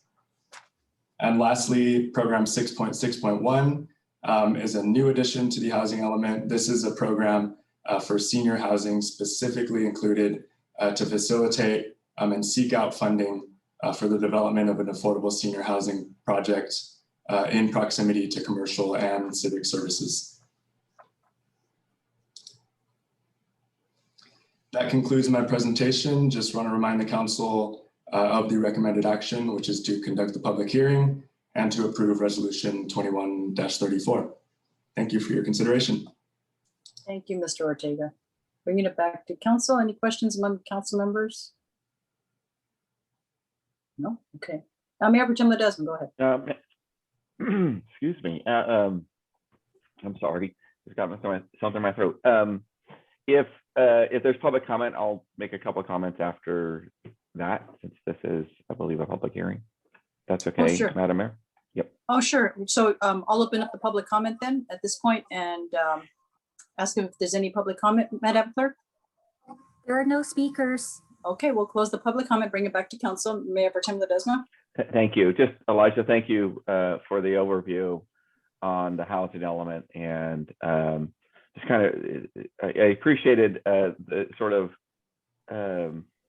all the work that the staff and you and everybody have been doing to kind of address what has been an important topic for in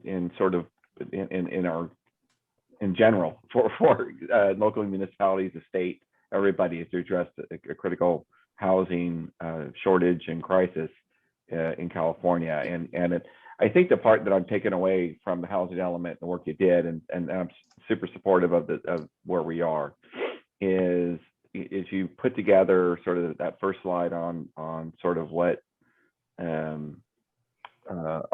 RHNA targets are, and sort of where we are doing and sort of the vacant land we have.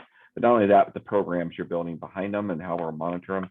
I think it's really, really, we've taken a comprehensive look at the ways we can ensure that we're reaching towards those targets, and the programs are in place to kind of fulfill the low income and affordable housing projects we're striving to get. So, and as you pointed out at the end, even trying to create programs that support our goals or towards senior housing and finding child care. So these are all great things. I think the part that I personally believe that this housing element just captures all the great work we're doing as a city, period. Sort of how we're trying to address housing, how we've tried to facilitate the process of being the point of all growth in Yolo County going forward. I think that is something that we've strived for in the past, and we continue to meet the needs. It's getting tougher and tougher, given the work we have to do to, as you pointed out, trying to get builders to build on the land they have. Is that the way it's zoned? I think that's one of the takeaways as we move forward, is trying to meet the housing density targets we have on the vacant land parcel. It's always a tough one because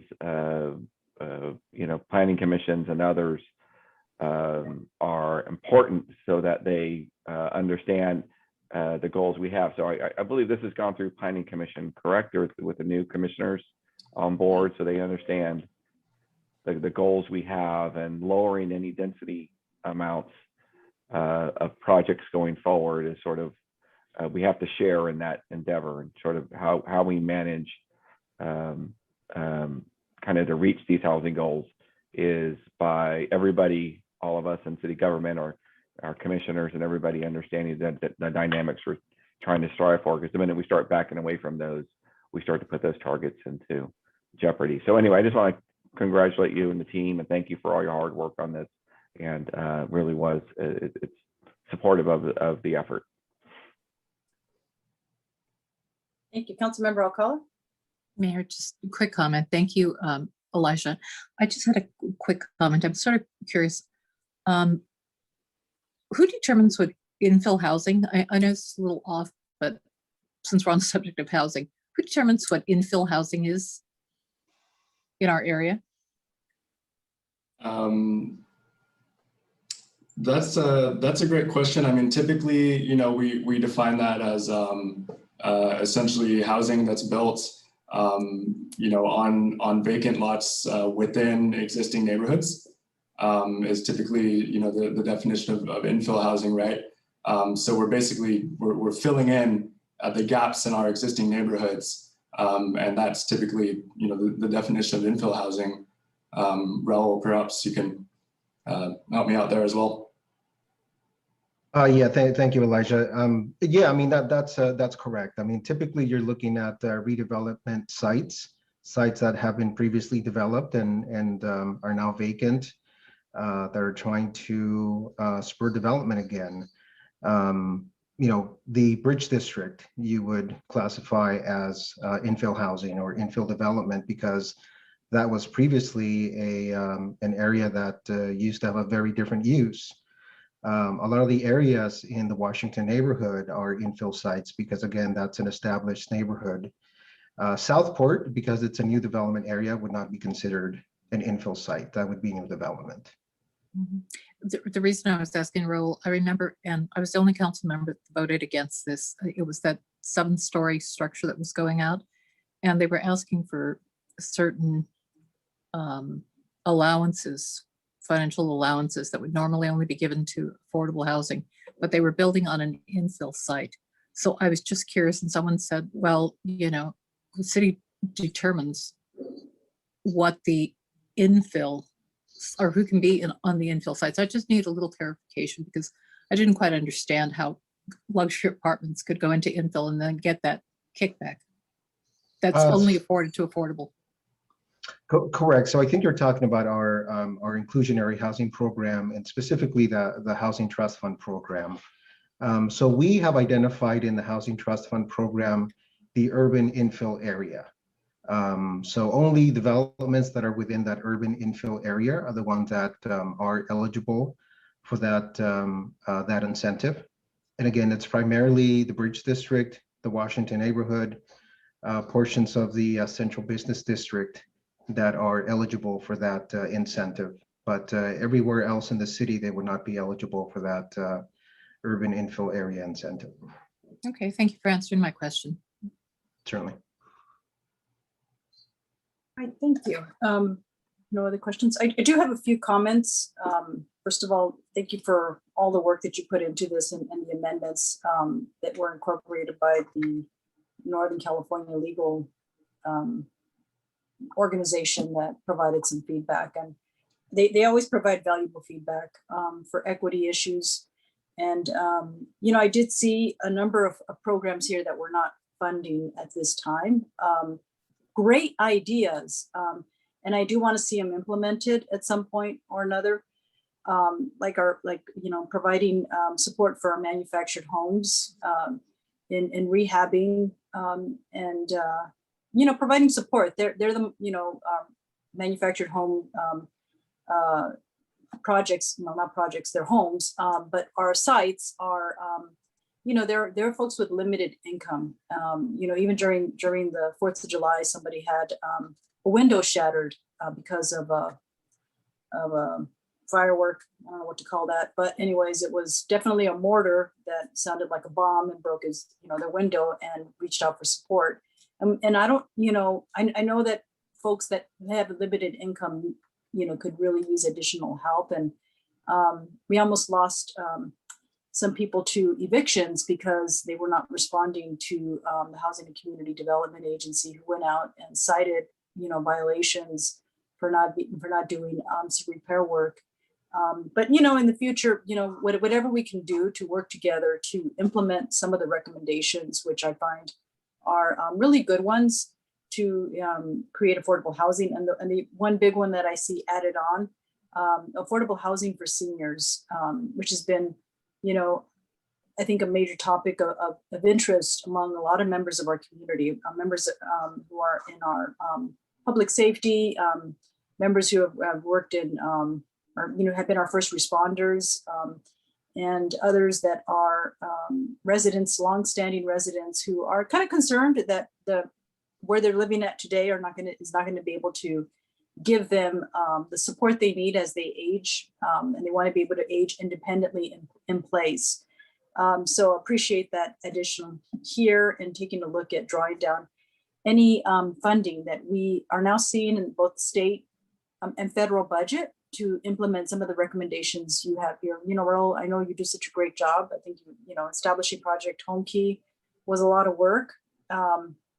And whatever we can do to try to give you the additional support as these grants are rolling out at the state and federal level, so that we can just see a lot of these great recommendations you have here, you know, become reality. I think affordable housing is pretty key for all of us here. And I think in the way the state was planning the housing element among all jurisdictions, that's extremely important. And I think you really met the need with the plan you have in place here.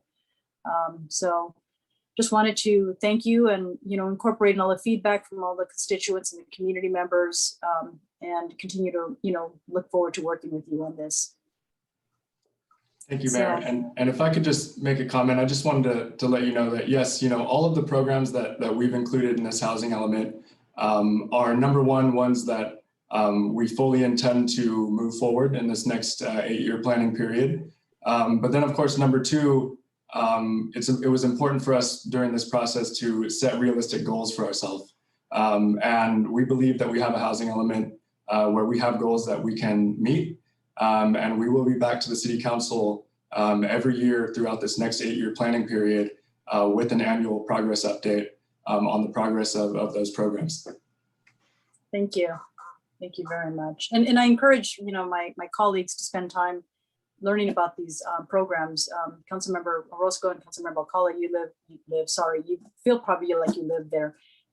In our commissions that our board that, you know, review, you know, what opportunities we have under to address housing and homelessness. So our leadership there in some of the Yolo County homelessness boards that you're you know, representing us. So thank you so much for your leadership in that area, which is, you know, directly related to what we're looking at under the housing element today.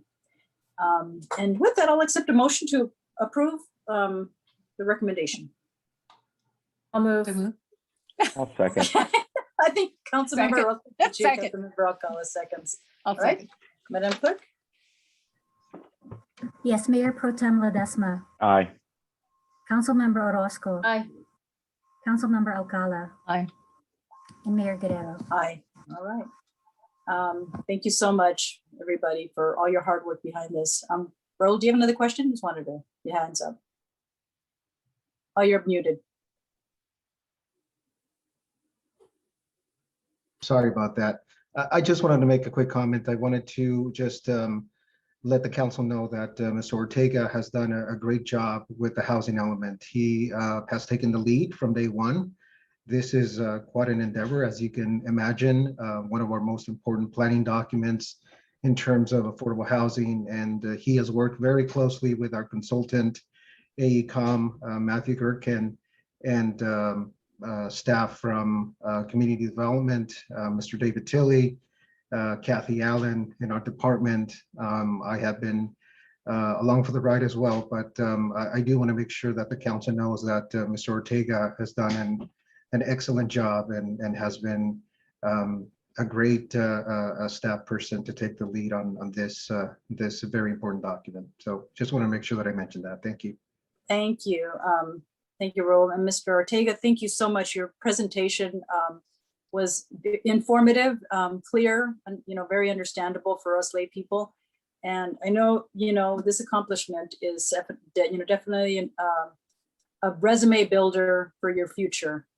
So you're, you definitely accomplished quite, this is a huge ordeal, and I'm gonna report out to SACOG, and thank everybody for all their hard work here on your accomplishment. So greatly appreciate that. And thank you for bringing this up to our attention, Will. Thank you, Madam. Councilmember Roscoe?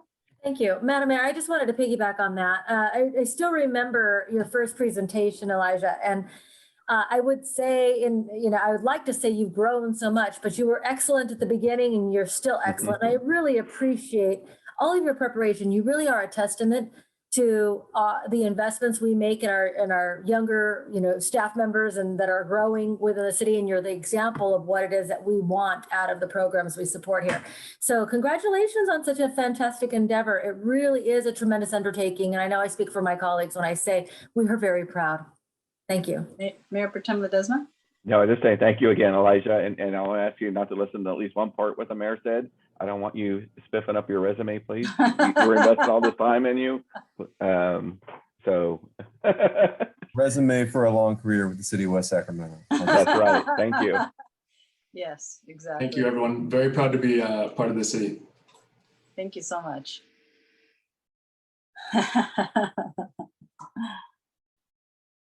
All right, we'll now move to the council calendar. Ms. Berlin. Good evening, Mayor, Council. Just one update on the calendar that went out to you all. The WSAFECA meeting, it shows as canceled, but there is a WSAFECA meeting tomorrow. It's a special meeting.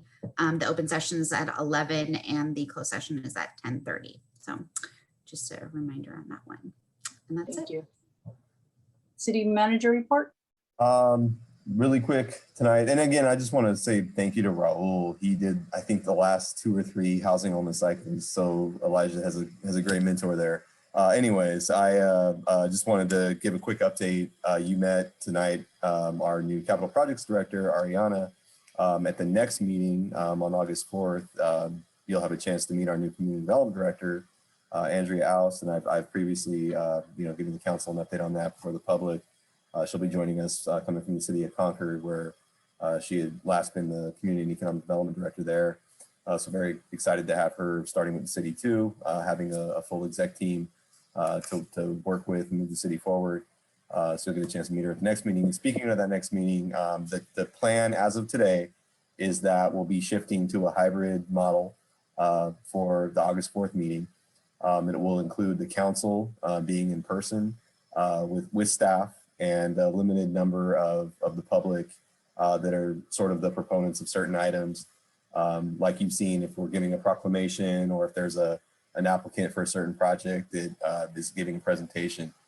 For the public, the plan as of right now is to continue with the mode of public participation that we've been enabling over the past several months.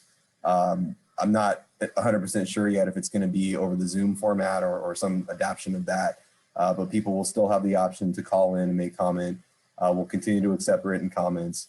But for the time being, we won't have the public join us in the council chambers, just to be a little preventative about looking ahead of the next few months. I'm confident we'll get to a point where we'll have the public back and we'll be back to true normal. But at least for the time being, that's the plan for how we plan to run council meetings and commission meetings also. And that's a model that you're going to see become fairly common among cities in California, at least for the time being. So just want to give you that quick update, and that concludes my report. Thank you. Thank you, Mr. Morrow, for that report. And staff direction from city council members? No, okay. Future agenda item request by council. Councilmember Roscoe? I do not have a future agenda item request. I have a quick announcement for my colleagues, if that's appropriate. Sure, go ahead. I just wanted to invite all my colleagues and any interested staff.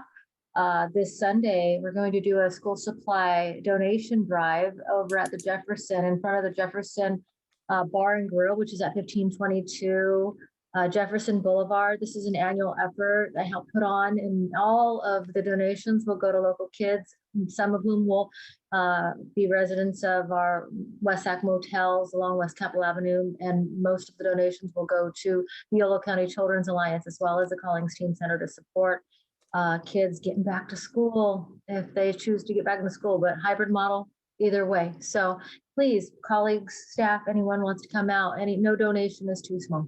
Thank you, Madam Mayor. Thank you. And just what kind of donations are you looking for?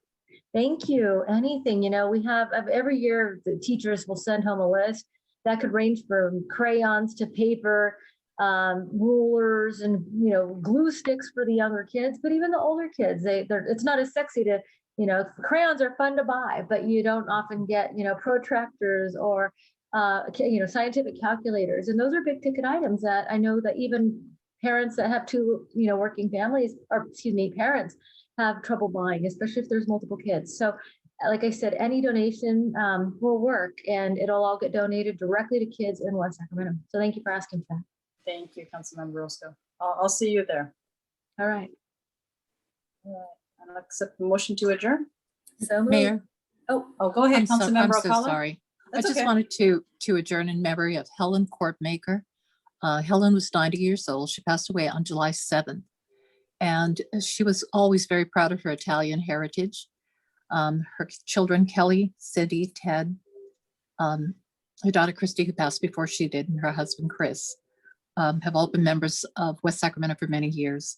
So I just wanted to adjourn in her memory. Thank you, Councilmember Alcala. We will do that. I would second. And thank you. Madam Clerk, please call the roll. Yes, Councilmember Alcala, Aye. Mayor Pro Tem Ledesma, Aye. Councilmember Orozco, Aye. and Mayor Guerrero. Aye. Thank you, everybody. Have a good night. Good night. Thank you.